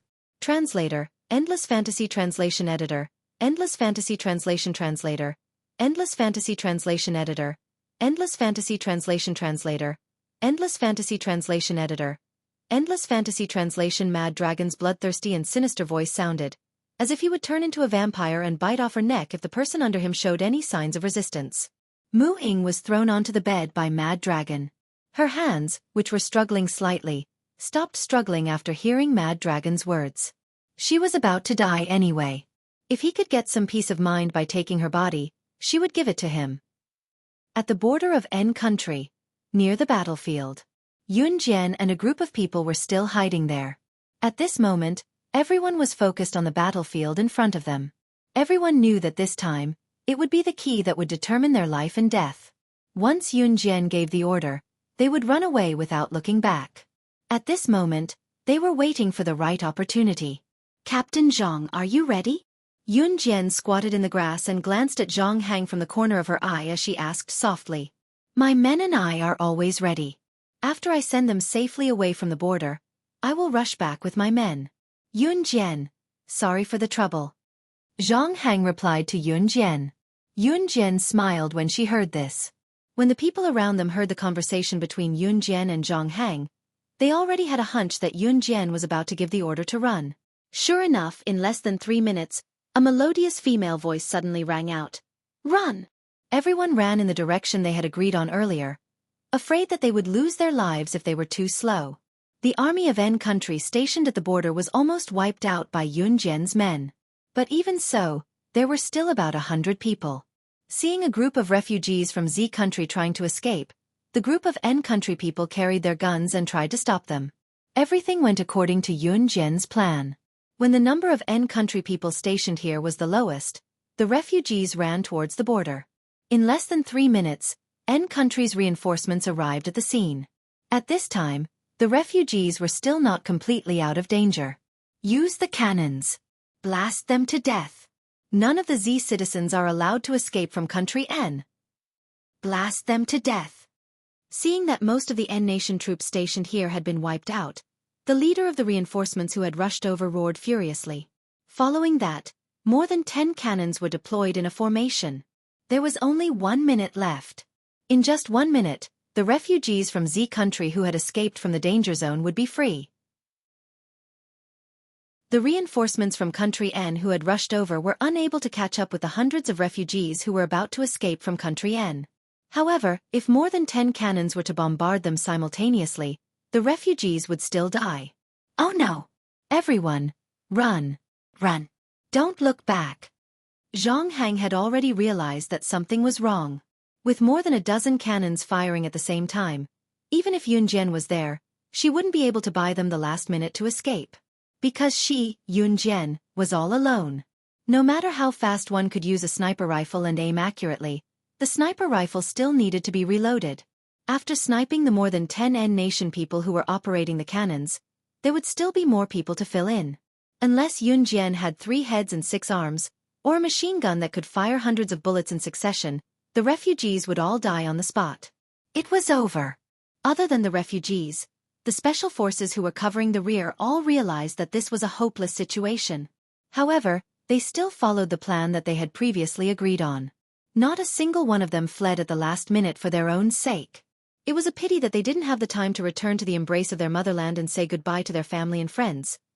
Just as all the special forces and the female military doctor, Zhang Meili Wang Shuafei, and the others who were hiding in the mountains a few hundred meters away from here and didn't leave country N with them all thought so. More than 10 N nation people had already stepped forward, intending to operate the cannons to give the refugees and the special forces, who were covering them, the final blow. Tut tut tut tut tut tut. Just as everyone realized that it was hopeless, a series of sniper gunshots rang out one after another. The moment the gunshots rang out, the N nation people who were about to step forward to open fire were killed one after another. Everyone suddenly widened their eyes in horror. One had to know that Yun Jian was only holding a sniper rifle. A sniper rifle could only shoot in bursts and couldn't fire bullets in succession. However, the bullets fired from the sniper rifle were like a machine gun's continuous firing. Just as everyone turned their heads to look in surprise as they ran, they saw Yun Jian in the distance holding more than 10 sniper rifles that she had taken from Zhang Hang. She didn't even focus on the sniper spot. She carried both sniper rifles with both hands and killed the N Nation people who were about to step forward to open fire with one shot. Every lift and shot was accurate. After firing a few rounds of the sniper rifle, she picked up the other one. Her movements were so fast that there were no flaws. She used the sniper rifle's bursts to unleash the continuous firing of a machine gun. Who else in this world could do that? She was probably the best person in the world to use a gun. Top reading website, M. Chapter 2545. Translator, Endless Fantasy Translation Editor. Endless Fantasy Translation, page 1/1. Run. Run. You'll be safe once you're out of country N. You can go home. Go back to your country. Run.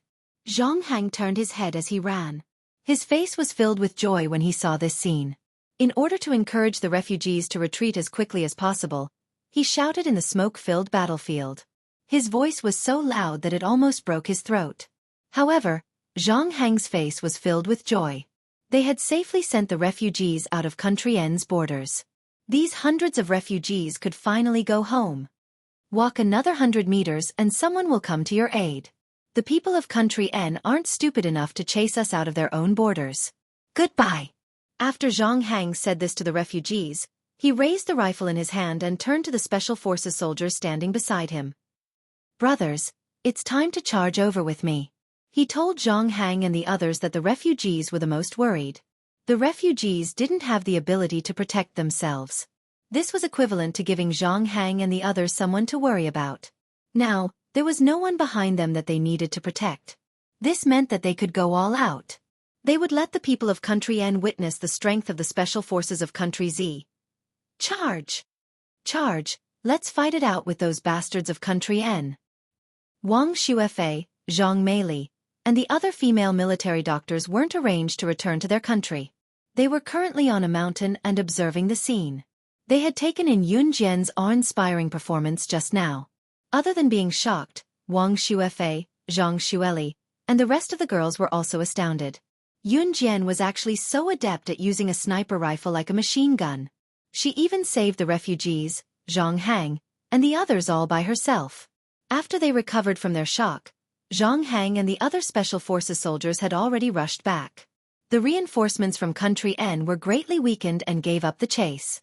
After Zhang Hang met up with Zhang Meili, Wang Xiaofan, and the others, Yun Jian easily carried over a dozen sniper rifles that she had borrowed from Zhang Hang. Your guns. Yun Jian threw a dozen sniper rifles on the ground and said indifferently. At this time, Zhang Meili couldn't help but ask Yun Jian, didn't you say that there's a 50% chance of survival if we escape with them? This time, neither our men nor their men were sacrificed. Could it be that your previous estimate was? The survival rate is too high. They don't have any awareness of danger, so maybe they don't even have a 50% chance of survival. Yun Jian only raised her red arc and said. With that, she turned around and glanced at Zhang Hang and the others. Thank you for your guns. The quality of the guns still needs to be improved, but they're still suitable for use. If it was a normal person, after borrowing Zhang Hang's things and returning them with a word of thanks, they would definitely be grateful. But who would have thought that Yun Jian would say that the quality of Zhang Hang's guns could be improved after thanking them? What a strange and mysterious girl. Zhang Hang shook his head and was slightly stunned. Then, he remembered that Yun Jian's men hadn't entered country N yet. Yun Jian, where are your men? Why haven't I seen them enter country N? Zhang Hang asked hurriedly. They've already gone to the final battlefield. Yun Jian stopped in her tracks and said indifferently. After sending off this batch of refugees, there was still the last batch of refugees. The habitat of that batch of refugees was the place where Yu Xiaoluo had lost his life. That was where the real country N troops were heavily guarding. After breaking through them and rescuing the last batch of refugees from country Z who were still alive, this mission would be considered complete. But at the same time, breaking through there was more than 20 times more difficult than sending off this batch of refugees today. Just as Yun Jian finished speaking, Zhang Hang, Dan Zhengyu, Wang Xiaofan, Zhang Meili, and the others were stunned. They saw Yun Jian put on a pair of gloves that she had taken out from somewhere and turned around. Under her bangs, her slightly raised eyes were as sharp as a blade. Her lips curled up, and in front of everyone, she said something that made everyone's hearts tremble. Get ready to go to the final battlefield with me. No mission that I've set out has ever been completed in more than 5 days. This time is no exception. Translator. Atlas Studios Editor. Atlas Studios. Chapter 2546. Translator. Endless Fantasy Translation Editor. Endless Fantasy Translation. A total of 109 people. Page 1/1. This sentence was arrogant. Any mission. Sometimes, a mission could be an espionage mission. For example, Yun Jian and her team had disguised themselves as ordinary people to infiltrate the target side as spies. Usually, spies would need a few years of incubation. They would also need to gain the target's trust. When the target let down their guard and treated them as someone they could trust, they would seize the opportunity to get hold of the target's weakness and wipe them out completely. Assassination was not the only type of mission in this world. For some missions, success or failure could be seen in a few days. But for some missions like AIDS, there was an incubation period. It would take years or even decades to complete a mission. Be it a few days, a few years, or even decades, it was considered normal to complete a mission, but Yun Jian had never taken more than 5 days to complete it. Zhang Hang, Dan Zhengyu, Zhang Meili, Wang Shuafei, and the others were dumbfounded when they heard her. By the time they recovered from their shock, Yun Jian was already far away. What are you waiting for? It was only when they heard Yun Jian's voice that they snapped back to reality and ran after her. Aha! What AF * King comfortable sleep. 006. Where did you run off to? I couldn't find you anywhere. Shinji yawned loudly and told Yun Jian when he saw Yun Jian returning with Zhang Hang and the others. Gu Junjian did not participate in the cover earlier as he was called by Yun Jian to investigate the location of the final battlefield. Gu Junjian had returned as well. Seeing Yun Jian, Gu Junjian hurried over and said, Xiao Jian, your men have gone ahead. We're going to... Let's go together, Yun Jian said with a nonchalant gaze as she pushed Shenji, who was still yawning, away. In the end, they came to the final battlefield. There were 10,000 Country Z refugees trapped there. More than 1,000 Special Forces soldiers disguised as ordinary people had been sent to rescue them. Yu Xiaoluo was reported to have been killed there. Now, Gu Junjian and his men were unable to contact more than 10,000 refugees from Z country who were trapped there, as well as more than 1,000 Special Forces soldiers who were sent to rescue them. The battlefield is right in front of us. It said that the enemy has 30,000 people. This is the information we got from the last exchange with the people trapped inside. Take a look. Zhang Hang took out a draft map and handed it to Yun Jian and the others. Zhang Hang and his men didn't know how many people Yun Jian had, nor did they know how good their weapons were. There were only a few dozen of them here. It was definitely unrealistic for them to rescue more than 10,000 people and fight against more than 30,000 people from N country. Now, it was time to see how many people Yun Jian had. The sketch that Zhang Hang gave him depicted the current situation with simple gestures. To put it simply, the refugees and the Special Forces were trapped in several rows of empty buildings. On the outside, they were surrounded by Country N's 30,000 troops. Fortunately, the 30,000 people from N country were ordinary people and not soldiers. Most of the weapons in their hands were iron rods, wooden sticks, and occasionally firearms. However, they were definitely not as good as the Special Forces soldiers who had undergone formal training.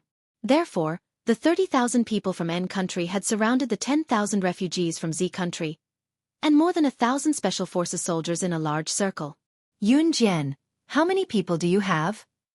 Zhang Heng asked an important question at this time. From the scene of the battle at the border just now, Yun Jian should have at least 10,000 people. Otherwise, she definitely wouldn't have such a powerful ability. Although he didn't know how Yun Jian summoned these people, now was not the time to think about it. However, just as Zhang Heng asked this question and everyone thought that Yun Jian would count her people by the tens of thousands, she said something in front of everyone that made everyone speechless. No more, no less, a total of 109 people. Translator. Atlas Studios Editor. Atlas Studios. Chapter 2547. According to the battle between the two sides just now, Yun Jian's people had defeated thousands of N-nation soldiers stationed at the border with ease. She should have had tens of thousands of people to do it. But what did they hear? Really? 109 people? Yunjian, you're not joking, are you? Dan Zhengyu was stunned on the spot. He, who was usually calm and steady, was no longer calm. What kind of international joke was this? With 109 people, they easily wiped out thousands of N-nation soldiers stationed at the border. What? You're saying that on the battlefield just now, there were only 109 people who defeated N-nation's army and made them unable to fight back? Zhang Hang, who was usually calm and steady, was also stunned. What was even more shocking was, Yunjian, are you planning to take these 109 people and a few dozen of us to fight against N-nation's 30,000 people?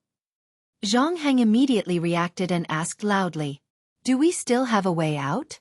We don't even have 200 people combined. N-nation has 30,000 people. If each of us spit a mouthful of saliva, we'll drown. Zhang Meili also asked at this time, let's wait a few days. In 2 days, there will be reinforcements from the country coming to support us. We'll make our move then, Zhang Hang suggested. I've said before that I won't be out for more than 5 days.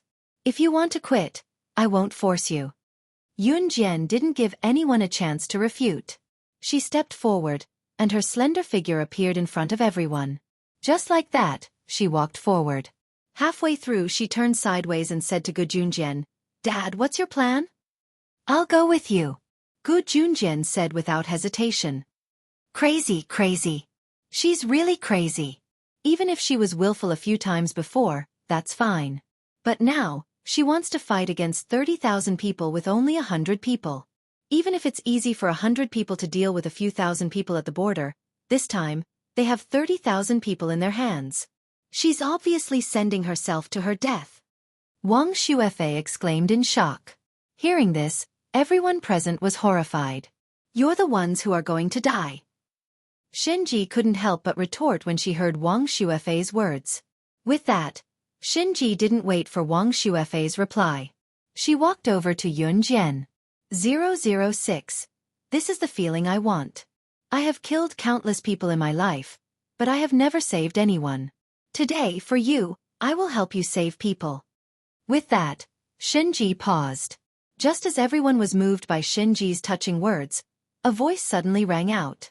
Shenji suddenly spoke to Yun Jian again. After today, I will use my own strength to personally kill you. That way, I will be the most powerful person in the world. Ha ha ha. Hearing this, everyone was stunned. Among the 30,000 people gathered from N-Nation, there were also N-Nation soldiers. At this moment, a few heads were hanging on the N-Nation's flag that was hoisted high in the sky. That was the head of the Z-Nation. Among the 30,000 people from N-Nation, there was one person who was the leader. The leader wiped his teeth and said to his subordinates, Take those heads and let them stand over there and kick them around like footballs. I want to see if those special forces soldiers still won't come out after being humiliated like this. At this moment, with a bang sound, a string of bullets suddenly flew by and directly pierced the head of the leader. Headshot. Wonderful book house.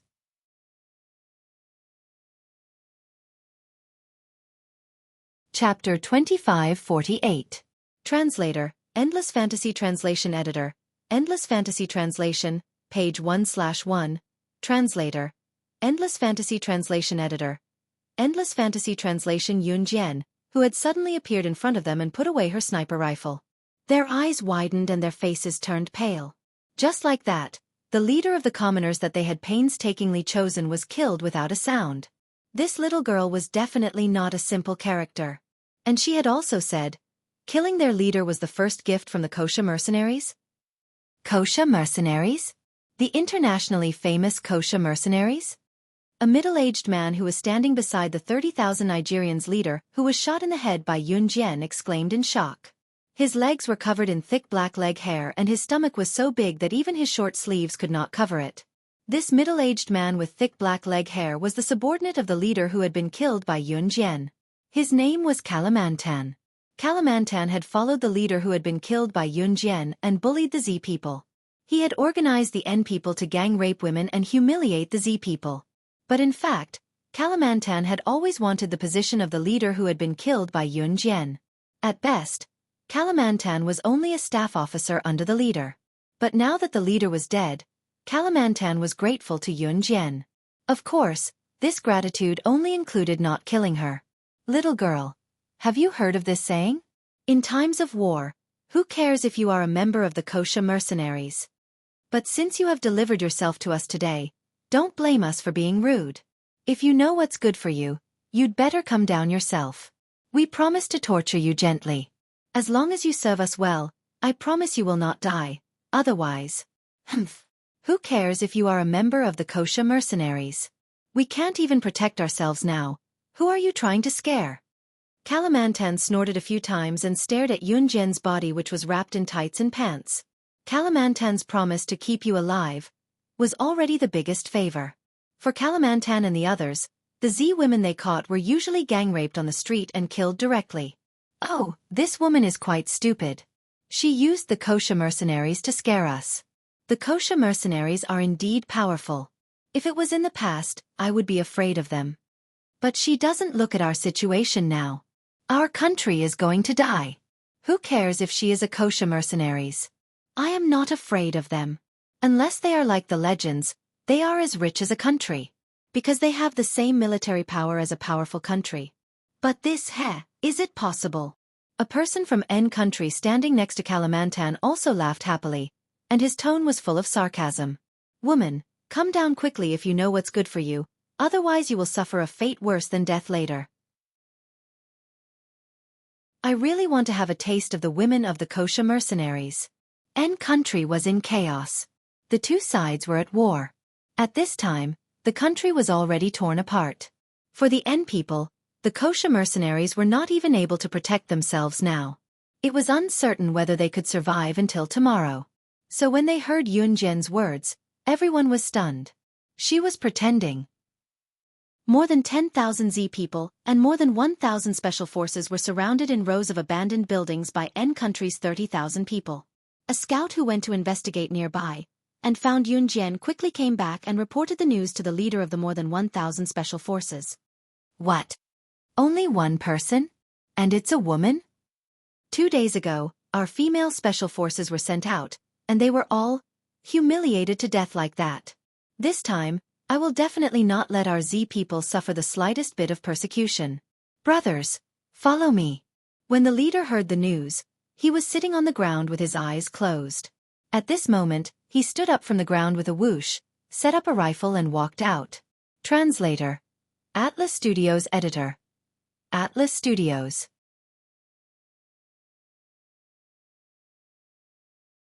Chapter 2549. The scout was too far away and did not hear what Yun Jian said clearly. However, he saw with his own eyes how Yun Jian fired her sniper rifle and blew up the heads of 30,000 enemy soldiers. Captain, please wait a minute. If we go out now, what will happen to these 10,000 refugees? Every corner is guarded by the N nation people. If we bring people out, what if the N nation people take the opportunity to attack? Seeing that the captain was about to leave, the scout pulled him back and said with a bitter face. His words made the captain stop in his tracks.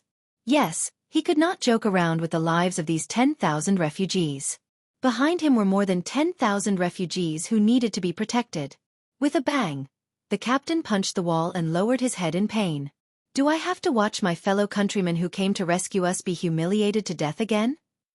You saw how Comrade Lu Xiaofan died back then. Those bastards, they actually... The team leader couldn't bring himself to say the rest of the words. The special forces also knew how to feel heartache. They were people of flesh and blood. They were not emotionless machines. And Captain Lu and the rest. At this point, the captain had already grabbed his head and slowly squatted on the ground. When the others heard the captain's words, they did not say anything else. For the past few days, their people had been guarding nearby. Once the N nation people made a move, they would defend and prevent them from entering the temporary safe zone. However, there was no source of food. Therefore, the captain had to send people to secretly transport the food in. Comrade Lu Xiaofan, Captain Lu and the rest were caught by the N nation people when they were secretly transporting food. Captain Lu and the rest were beheaded on the spot. Only their heads were hung high on the N nation flag. As a female comrade, Lu Xiaohong was gang-raped to death by thousands of N-nation men. It was a great humiliation. As for Yu Xiaoluo, he was caught and beheaded when he was secretly transporting food with Captain Lu and the rest. That was all the news that the captain had heard. Captain, we will leave some people here to defend. Team 1 will go out to rescue them. How about that?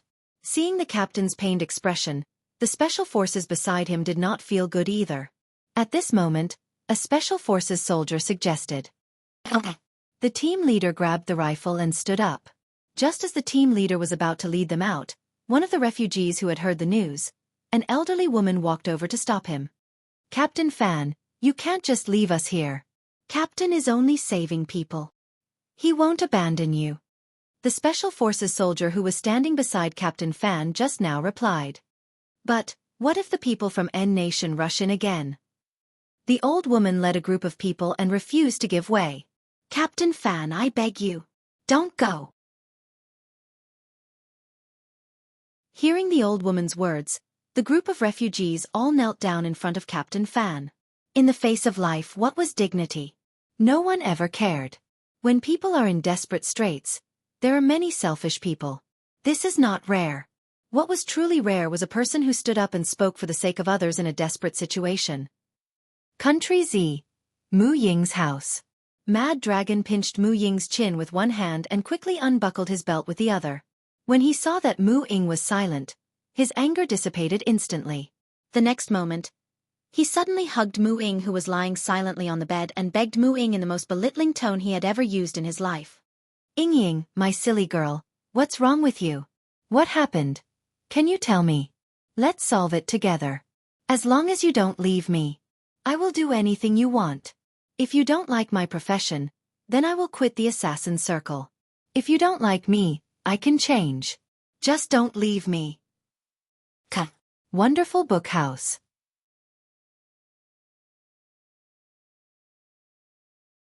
Chapter 2550. Translator, Endless Fantasy Translation Editor. Endless Fantasy Translation Translator. Endless Fantasy Translation Editor. Endless Fantasy Translation. Mad Dragon's love for Mu Ying could be as cold as fire, or as low as dust. When he heard that Mu Ying wanted to leave him, his first instinct was to not let go. He did not want to force Mu Ying, but because of love. When you love someone to the extreme, you will go crazy. And Mad Dragon happened to be this kind of person. As long as he could keep Mu Ying from leaving him, he would do anything, give up anything. Mad Dragon was an unpredictable person to begin with. Mu Ying could feel that Mad Dragon did not want to kill her. She knew that ever since he stepped into the assassin circle, he had never been merciful to anyone. No one had ever managed to survive for more than 3 minutes after angering him. But towards Mu Ying, he endured it again and again. Mu Ying's tears flowed down. She suddenly stood up and hugged Mad Dragon. Tears flowed down her face. She could not help but say, "I'm sorry. I might die. I don't want to hurt you. I don't want to make you suffer. Mu Ying said all the words in her heart in one breath.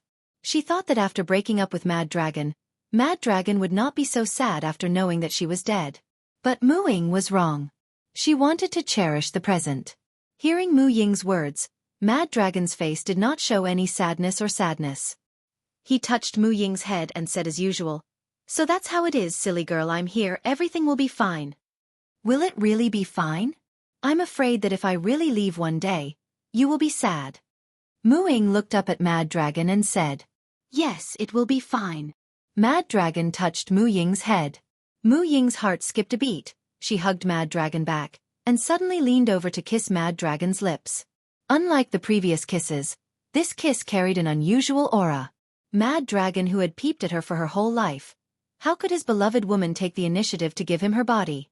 He grabbed the tender skin, and both of them fell on the bed. After that, Mu Ying slept soundly. Mad Dragon looked at her one last time, and then turned and walked out. Africa, Moon City. In a run-down laboratory. A scientist in a PhD robe was standing on a simple stool. He was looking at a handsome man standing in front of him. This handsome man was none other than Kwang Long. "I can give you whatever you want, but please make your father's secret potion." Mad Dragon looked at the scientist in a doctor's robe and said, "Yo, look, who's this? Isn't this Mad Dragon Killer, my nemesis from a few years ago? Why are you here?" the scientist in his early 30s said with a gloomy face. This scientist was the son of the perverted Ph.D. who transferred Mu Ying's consciousness into this body. That perverted Ph.D. told his son all the secret recipes, including the secret recipe of the medicine. And that perverted Ph.D.'s son was Mad Dragon's nemesis from many years ago. Cut the crap, give it to me or not. Mad Dragon clenched his fist and shouted. That will depend on. The scientist stood up and walked up to the Mad Dragon. The next second, the scientist raised his leg and kicked Mad Dragon to the ground in slow motion, and stepped on Mad Dragon's abdomen with one foot, slowly lowered his head, and continued with a gloomy tone, "Your sincerity." This man's strength was naturally far below Mad Dragon, but the moment he raised his leg, Mad Dragon clenched his fist and took the kick. Just after the scientist stepped on Mad Dragon to the ground, he suddenly slowly raised his leg again, and stepped on Mad Dragon's head, and laughed sinisterly. "Ha ha! I didn't expect you, Mad Dragon, to be in such a state for a woman. Ha ha ha." Top reading website, M.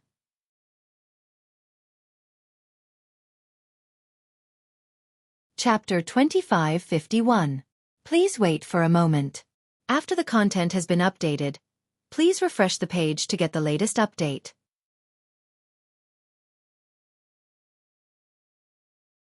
Chapter 2552.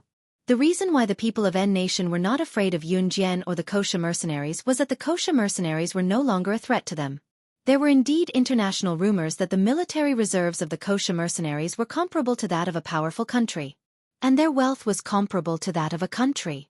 However, that was just a legend. Moreover, the N Nation was in chaos and they could not even protect themselves. It was still unknown whether they could survive until tomorrow. Who would care about the Kosha mercenaries? Moreover, what kind of military reserves could be comparable to that of a powerful country? What kind of wealth was comparable to that of a country? The Kosha mercenaries could send out assassins to carry out assassination missions. That was indeed impressive. However, they had 30,000 people. Why should they be afraid of the Kosha mercenaries? However, it was not until all the tall buildings that were temporarily occupied by the N Nation people collapsed in less than 3 minutes. Other than the surrounding area where the Z Nation refugees were located, the rest of the places were all bombed to the ground by gunfire that came out of nowhere. This truly posed a threat to their safety. This group of N Nation people who were originally fearless and did not even care about the Kosha mercenaries. Now, they were completely flustered. You! Kalamantan pointed at Yun Jian with a trembling finger. His face looked as if he had eaten dog poop. Really? The Kosha mercenaries really have wealth comparable to that of a country. Their military reserves are comparable to that of a powerful country. That is not just a legend. An Nation person standing next to Kalamantan was so scared that his lips and teeth were moving up and down, making a slight clattering sound. The reason why the Kosha mercenaries were feared was that in this peaceful country without war, the Kosha mercenaries' assassins and agents could quietly obliterate people. However, on the battlefield, the Kosha mercenaries were nothing to be afraid of. Unless the Kosha mercenaries had a military reserve comparable to that of a powerful country. Now, Yun Jian had directly used her strength to let the N Nation people personally understand the authenticity of the legend. Retreat! Retreat! Retreat! The Kalamantan people retreated step by step while shouting at the N Nation people around them. As soon as Yun Jian appeared, the leader of this group of 30,000 men was shot in the head by Yun Jian. Kalamantan was the only one who could give orders now. Do you think you can still escape? Kalamantan ordered his men to abandon Yu Xiaoluo and a group of beaten Special Forces soldiers and was about to escape. Right in front of Zhang Hang, Dan Zhengyu, Lu Yinue, Captain Fan, and the others who were dumbfounded, Yun Jian leaped easily from the 10-meter-high roof to the ground. After landing, she didn't even need to stabilize her footsteps. She raised her eyes and looked at Kalamantan's group from the corner of her eyes as she walked over with chilling footsteps. What do you mean by that? Kalamantan's heart tightened fiercely. He involuntarily took a big step back and asked Yun Jian. Although the surrounding area had been razed to the ground, there were still 30,000 people under him. Even if the surrounding high-rise buildings had all collapsed, the 30,000 people of N Nation couldn't all be in the high-rise buildings. There should be at least 20,000 people left. Literally. Yun Jian's lips curled into a faint smile that sent chills down one's spine. Everyone was surprised and puzzled by the meaning of Yun Jian's words. Kalamantan also frowned and was about to speak. Boom, boom, boom, boom. A series of loud explosions that could shatter one's eardrums rang out again. In less than 3 minutes, a few N Nation people who were struggling to escape with the wounded ran to Kalamantan. With their eyes wide open, they looked as if they had just escaped death and shouted in front of everyone. A group of people who came from nowhere attacked us with the world's most advanced weapons. Our 30,000 people. All of them were buried in the sea of fire in an instant.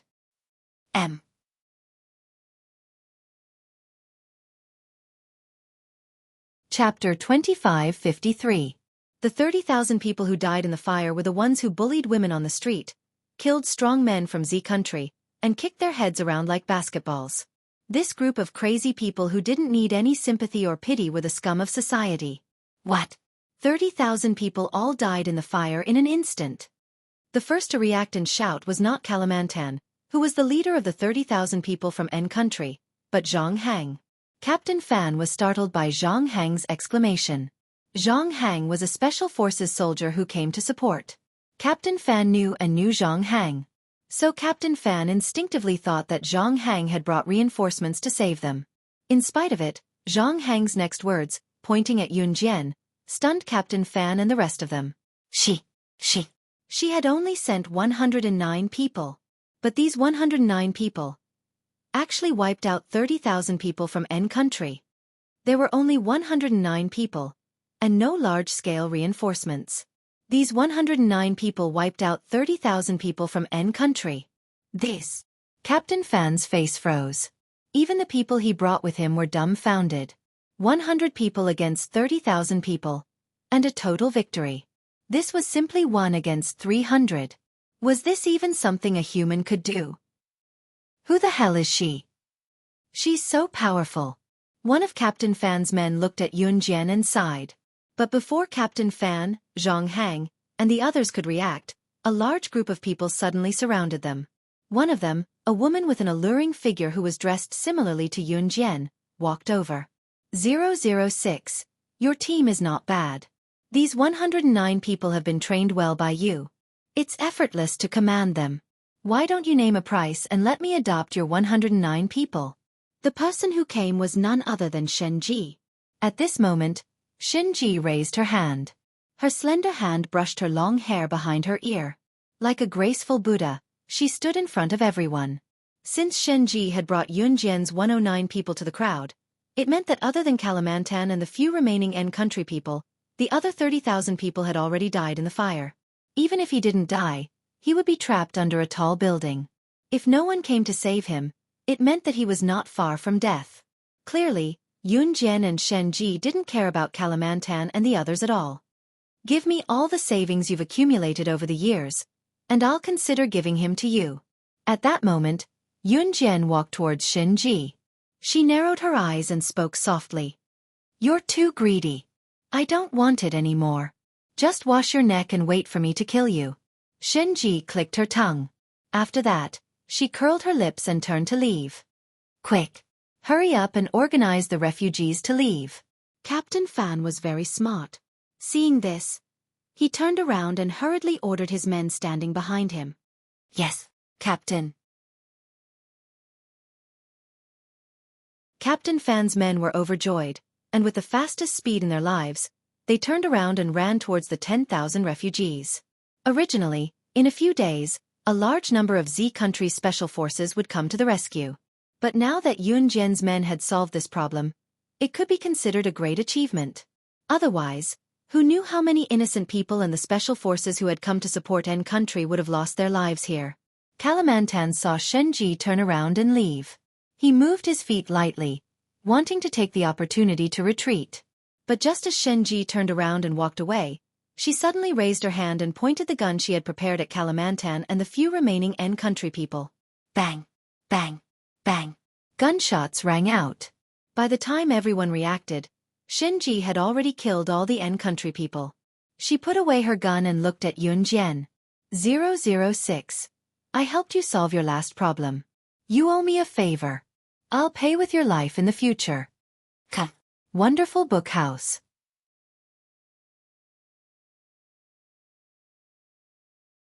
Chapter 2554. Translator, Endless Fantasy Translation Editor, Endless Fantasy Translation Translator, Endless Fantasy Translation Editor, Endless Fantasy Translation. Yunjian's lips curled into a smile as she replied to Shen Ji. That depends on whether you're alive to take it. Shen Ji wiped her pistol with a hand, as if she did not use it to kill Kalimantan and his men. She turned to wave at Yunjian and left after a while. Yunjian didn't even bat an eye at the death of Kalimantan and the others. Any normal girl would have been scared by such a scene. Yunjian wasn't a normal girl, but as a special forces soldier, she wasn't shocked by Shen Ji's actions at all. It was as if they were used to death. Zhang Hang, Captain Fan and the others couldn't help but look at Yunjian. You. Who are you? It was Captain Fan who asked Yunjian in shock. She could even order the kosher mercenaries. Who was she? And that woman just now, what was her relationship with her? You can go now. Yunjian didn't reply to Captain Fan immediately. Instead, she spoke to the 109 kosher mercenaries. In less than a minute, all 109 of them disappeared without a trace. Yunjian took out a forged contract from her pocket, crumpled it into a ball and threw it in front of Captain Fan. Captain Fan was no slouch as he caught the ball of paper that Yunjian tossed over with a raise of his hand. He opened the ball of paper and read it. So you hired the kosher mercenaries. You even used the name of the kosher mercenaries. No wonder. After reading the forged contract, Captain Fan heaved a sigh of relief. But those 109 people should be the elites of the kosher mercenaries. How much did you spend to hire them? I'll reimburse you later. Captain Fan asked Yunjian. Captain Fan, Zhang Hang and the others were waiting for reinforcements to arrive in a few days and then save the refugees in one go. This way, sacrifices were inevitable. Now that Yunjian had intervened, the number of sacrifices would be greatly reduced. This was a good thing for Captain Fan, Zhang Hang, and Z Country. No need. Yunjian didn't say anything else. She pursed her red lips and left the place first. Looking at Yunjian's receding figure, Yu Xiaoluo, who was lying on the ground and almost breathed his last due to the N Nation's torture, slowly closed his heavy eyes. Yu Xiaoluo's legs had been broken during the few days he had been captured by the N Nation people. The N Nation people had burned his skin to a crisp, and the flesh beneath his skin could be seen clearly. Yu Xiaoluo had also been subjected to many inhumane tortures over the past few days. Seeing Yunjian's figure, Yu Xiaoluo, who had fainted, remembered the look on Yunjian's face a few years when she said she owed a favor. He had thought that Yunjian was just saying it for the sake of it. He didn't expect that she really. The refugees were finally rescued, and Yunjian returned to Z Country first. Gu Junjian was worried about Yu Xiaoluo, so he stayed behind to look after him. The days passed quickly, and in the blink of an eye, it was the day before Yunjian and Si Yi's engagement party. The day before the engagement party, Yunjian went to Hubble Island. This was a gorgeous pink beach made up of pink granules. Si Yi hadn't arrived yet, but the little girl and the little girl were already dressed in formal clothes. They looked very happy as they rolled around on the pink beach. From afar, Yunjian saw Zhou Iran running to the little girl who was rolling on the ground and handing her a flower. Translator. Atlas Studios Editor. Atlas Studios.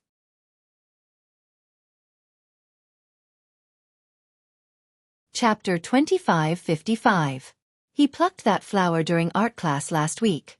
He's been treating it like a treasure these past few days. He won't even let me, his mother, touch it. He actually gave it to your little girl. It's too hurtful. Lan Su had unknowingly walked to Yunjian's side. She shook her head and looked at Zhou Iran in the distance with a heartbroken expression. Although Zhou Iran was only 4 years old, he had already gone to kindergarten early. He was very smart and understood at once. That flower looked like a real flower. When Yunjian looked at the flower that Zhou Iran handed to the little girl from a distance, she thought it was a real flower at first glance. After all, they were surrounded by the sea. There were many coconut trees by the sea, and there were no flowers around to pluck. Don't be sad. Yunjian sat on a rocking chair on the beach, pursing her red lips and smiling. Lan Su thought that Yunjian was going to say a few words of comfort. But Yun Jian's next sentence almost made Lan Su go crazy. You'll be even sadder in the future. In the distance, the little girl and the little guy were crawling on the pink beach. The little girl and the little guy were very sensible. Both of them knew that they couldn't run too far, let alone get close to the beach. At this moment, Zhou Yiran suddenly walked over and handed the little girl a flower. When the little guy saw it, he fiercely yelled at Zhou Yiran and reached out to snatch the flower. Taking advantage of his height and age, Zhou Yiran reached out and pushed the little fellow to the side. Then he squatted down and took the little girl's hand. He gently placed the flower he had made into the little girl's hand. It's for you. Zhou Yiran opened his mouth clearly. Yeah. The little girl widened her eyes. Those eyes that seemed to be able to speak seemed to ask Zhou Yiran, "Is this really for me?" Even if the little girl couldn't speak now. When Zhou Yiran saw this, as if he could talk to the little girl, he nodded and said, "It's for you. Since you took my flower, you can only be my bride in the future." The little girl suddenly giggled. She didn't know what a bride was either. She grabbed the flower and played with it happily. She didn't know that someone had already reserved her life with a flower. Yeah. Chi. The little fellow was piled up by Zhou Yiran. Like a dead tortoise, he lay on the beach with his belly facing up. He didn't get up for a long time. He gritted his teeth and looked at Zhou Yiran with a fierce expression. When Yun Jian saw this from afar, she pursed her lips slightly with a blissful expression. At 7 o'clock in the evening, Qin Yiru organized a barbecue at the beach. The next day was the engagement banquet. Almost everyone had arrived. Everyone suggested that since they had nothing to do at night, they might as well hold a barbecue party here. Everyone was outside at this moment. Yun Jian saw that the little girl and the little fellow were being watched.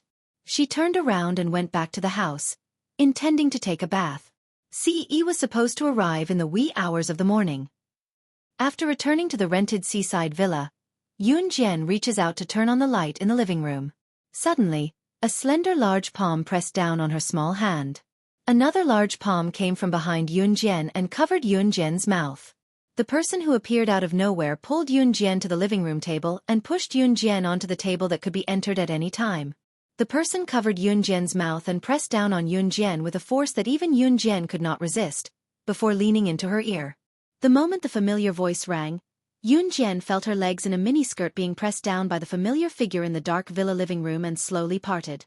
Xiao Jian. M.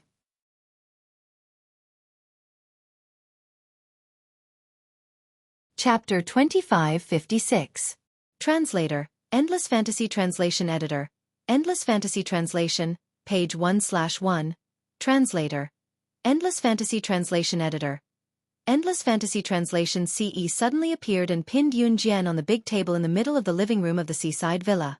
A child's voice came from outside the house, which sounded like the sound of a drum in Yun Jian's ears. Mama Papa, brother, Mama Papa. Ayayaya. The childish voice of a child rang out. After all, she was the one who gave birth to the child. Needless to say, Yun Jian could tell that the childish voice with poor pronunciation came from the little girl's mouth. You said that your parents are in the house? Doesn't your father only arrive here in the wee hours of the morning? Following the little girl's babbling voice, a voice that was just as immature, but with an adult's accent, rang out. It was Zhou Yiran who left the crowd with the little girl and ran out. Ayayaya. Mama Papa. Brother, Mama Papa. The little girl was easily carried by Zhou Yiran and held by Zhou Yiran's little fingers. Her other hand, which was so small that it was only half the size of Zhou Yiran's, pointed at the door and pouted, as if she was certain that her parents were inside. All right, I'll take you to see them. Seeing that the little girl was still holding the flowers he gave her, Zhou Yiran was helpless. He carried the little girl's small body and opened the door of the villa with his other hand. Zhou Yiran had just opened the door of the villa with the little girl in his arms when he saw the center of the big living room of the seaside villa. The moment he opened the door and turned on the light switch, the two children saw. The tablecloth on the long dining table in the middle of the living room was in a mess, as if it had just been robbed. There was a floor-to-ceiling window in the distance, from which one could see the boundless sea, but someone had used a remote control to draw the curtains. Mama, Papa. Ha! The little girl suddenly clapped her hands. Zhou Yiran himself was still young. He was only 4 years old. When the little girl clapped her hands, her body swayed. He almost couldn't hold the little girl steady, but in the end, he still comforted the little girl. There seems to be someone behind the curtains. Let's go over and take a look. Zhou Yiran comforted the little girl and carried her over. It had to be said that Zhou Yiran's perception was very sensitive. He carried the little girl and walked step by step towards the curtains in front of the floor-to-ceiling windows. Walking to the curtains of the floor-to-ceiling windows, he reached out with his free hand and pulled the curtains open. At this moment, 2 shadows flashed past the floor-to-ceiling window in front of them. Creak, creak. Outside the window, 2 coconut trees were swaying in the wind. The 2 shadows that resembled humans turned out to be an illusion caused by the collision of the trunks of 2 coconut trees. Zhou Yiran put down the curtains and carried the little girl out. The barbecue should be done. Let's go out and eat. Your parents shouldn't be at home. Ah! Papa, Mama, Yaya. The little girl was unconvinced and called out again. The 4-year-old Zhou Yiran reached out and rubbed the little girl's head. His face was clearly young, but it was slightly serious and steady as he said, "Wifey, be good." Yeah. It was as mysterious as a mystery. When the little girl heard Zhou Yiran's words, she was originally noisy, but now she really stopped making a fuss. Not long after, Zhou Yiran brought the little girl and left this place. Not long after Zhou Yiran left, Ce, who was hugging Yunjian and hiding outside the floor-to-ceiling window, lowered her eyes and looked gloomy. Yunjian pursed her red lips and chuckled softly. On the beach, Adam, who had picked up a mutton skewer and was about to eat, suddenly received a text message from Ce. There was only one simple and crude sentence in the text message. After attending the engagement party, immediately take your son and scram to the Amazon. You're not allowed to come back before the new year. Top reading website, M.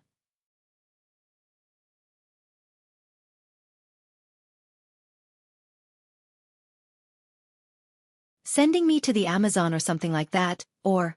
Adam walked over and laughed out loud. However, just as Adam said this, he was frightened by Ce's sidelong glance. Cough. Rascal, come with me. Young master, I'll definitely teach this rascal a lesson when we get back. Adam walked over and grabbed Zhou Yiran. Then, he left as if he was escaping. Only then did Ce's deep brows slightly relax. As soon as he turned around, the little girl used her completely powerless hand to hold onto Ce's head. Then, she used her other hand to hold onto Yunjian's head. She even shouted happily. Papa, Mama. Kiss kiss. Kiss kiss. M.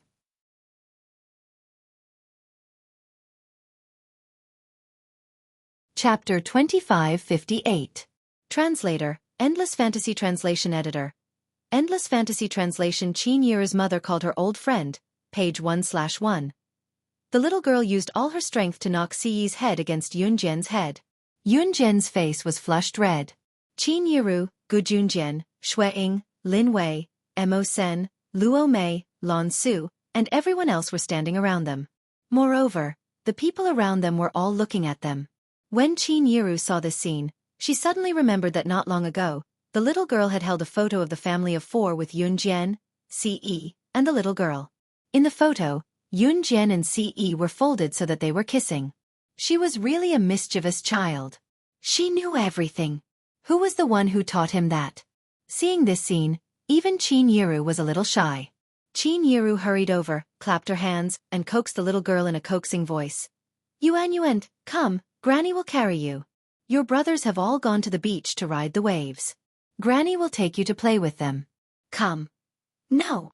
Kiss kiss. Kiss kiss. Sob sob sob. Papa, Mama, kiss kiss. I want a kiss. The little girl spoke in a voice that was not very accurate, as if she understood Qin Yiru's words. She shook her head violently, as if she was going to cry if she did not listen to her. The little girl's request was really too embarrassing. Yunjian really did not know whether to move or not to move. Just when everyone thought that Ce would reject the little girl's request and throw the crying little girl into Qin Yiru's arms as usual, Qin Yiru carried her away. Ce carried the little girl with one hand, and pressed the back of Yunjian's head with the other hand in front of everyone. He bent down and kissed her seductive little mouth. This scene happened very suddenly. Everyone was stunned. When they came to their senses, they all screamed, "Oh!" He kissed her. He actually kissed her in front of everyone. Young master. Young mistress. Young master. Young mistress. Adam led the crowd. Just as he shouted this, Lan Su hit him on the head. Go home and kneel on the washboard if you want to create more atmosphere. This was indeed effective, as Adam quickly shut his mouth. After being kissed by Si Yunjian, the next minute felt like a century. Her face was flushed red, and her cheeks were a little soft. Until Si released hers on her lips were her translation. Her until her was her translation, her until her was translation. Translation? Is. At 11 at translation at around 11 at translation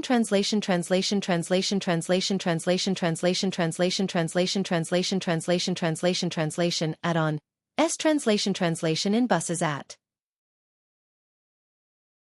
It was Mo Bufan and the others from the Martial Arts Society, Xinjiang Town's Lu Fian, Chen Sini, Zhang Xiaofan, Ling Chen, the remaining 6 members of Team Monarch, T-Rex Squad, Most Awesome Squad, and Captain Lu Cheng were all here. As for the Kosha mercenaries, they were not here yet. The Kosha mercenaries had the ability to find their way here. Those who were close to Yunjian usually took the bus that Yunjian invited and were brought here directly. Mu Ying isn't here? Yunjian asked Team Monarch's Chu Ning after scanning the area and not seeing Mu Ying. Back in high school, Mu Ying met her in Min City Military Academy. So Team Monarch's Chu Ning also knew Mu Ying. I went to look for her. She said she'll come tomorrow morning, said Chu Ning. Hearing this, Yunjian did not have any other suspicions. The group followed Yunjian into the luxurious holiday villa that could accommodate a few hundred people. Among those who came were Xinjiang Town's Qin Yiru's relatives. As Qin Yiru's mother, Zhang Meihua naturally came second. Just as they got out of the car, Zhang Meihua pulled Qin Yiru aside and told Qin Yiru, "Yiru, Mom called some old friends over today. You have to cooperate and not embarrass Mom in front of everyone." Translator. Endless Fantasy Translation Editor. Endless Fantasy Translation.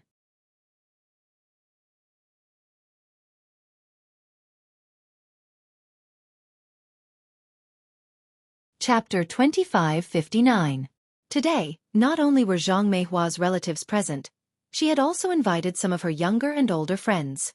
When one reached middle age or old age, they loved to brag about how rich their juniors were, where they had bought a few houses, how many betrothal gifts they had received from the groom when their daughter was married off, how grand the engagement party and wedding were, how rich the groom was, and how well their granddaughter had married. This was probably what Zhang Meihua's generation loved to brag about the most. When they were young, everyone loved to brag about the things of the younger generation. When they were old, there were also things that the elderly would brag about themselves. This was a path that everyone had to go through in life. Zhang Meihua had invited some of her close friends who she used to hang out with. She had wanted to show off how great her granddaughter was in front of them, so she had brought them along. Yunjian and Zhang Meihua had always been on bad terms. Of course, it was Qin Yiru who had arranged for Zhang Meihua to be present. Yunjian would not force Qin Yiru to do anything, nor would she bother with Zhang Meihua. Qin Yiru could only nod helplessly at her mother's request. Everyone entered the house. Everyone gathered in the living room of this super luxurious seaside villa. Qin Yiru had prepared tea leaves to brew tea for the guests. At first, the group of old friends that Zhang Meihua had brought along were still praising Qin Yiru for giving birth to a good daughter. As the group of old women asked, they asked about Si Yi's parents. Qin Yiru did not know nor had she met Si Yi's parents, so she could only shake her head. Oh my, they're about to get married. Yiru, haven't you seen how the other party's parents look like? An old woman who was about 1.79 meters tall and slightly plump, but did not look fat because of her height, raised her voice as if she had picked on a bone. Zhang Meihua's family background. This group of old women had all heard Zhang Meihua's exaggerated boasting. Naturally, they were extremely envious. However, the other party was rich. Other than congratulating them verbally, the group of old women were secretly upset and wanted to pick on them when they spoke. Qin Yiru shook her head when she heard the old woman's words. No. What about the betrothal gifts? They're already engaged. When they get married, how much will the betrothal gifts be? The old woman who was 1. 79 meters tall asked again after hearing Qin Yiru's words. After that, the old woman paused. Without waiting for Qin Yiru's reply, she continued, Yiru, your daughter is the director of new cruise. She's filthy rich. Without a betrothal gift worth tens of millions, I'd like to see who can marry your daughter. In this day and age, it's not enough just to be good-looking. In the future, the woman will earn money while the man relies on his looks. Sooner or later, they'll have to break up. This old woman with a height of 1.79 meters was called Wang Xuanfang. Wang Xuanfang was about the same age as Zhang Meihua. Wang Xuanfang was used to Zhang Meihua bragging about how great Yun Jian was in front of her. Now that she had picked a bone, thinking that Ce was marrying into the family and Yun Jian was marrying into Ce's family, she exaggerated.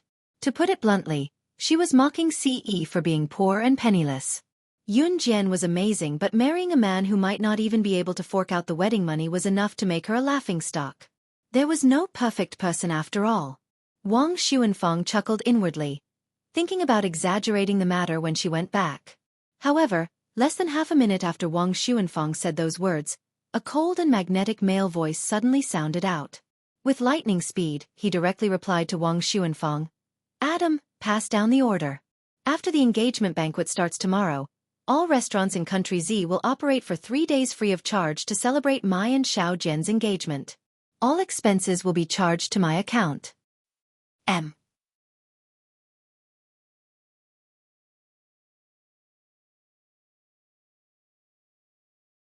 Rong Jiaoxian said, Is your province? The 2004 population in 2004 was. Even, was is translation. Is was translation was translation? Is, was. I didn't know your son-in-law was so rich. But even if he's rich, he shouldn't be spending it like this. Ask him to take back his plan. No matter how rich he is, he'll go bankrupt if he spends it like this. Moreover, it's just an engagement. Can your daughter withstand such a grand occasion? Wang Xuanfang spoke to Qin Yiru after she recovered from her shock. She was trying to get Qin Yiru to talk Ce out of it. Wang Xuanfang had thought that Ce was not good enough for Yun Jian earlier, but now, she felt that Yun Jian was not worthy of Ce marrying her with such a grand display. Moreover, Ce would probably go bankrupt if he did this. He might as well give them more in return if he had so much money. However, Wang Xuanfang did not have the time to finish her sentence.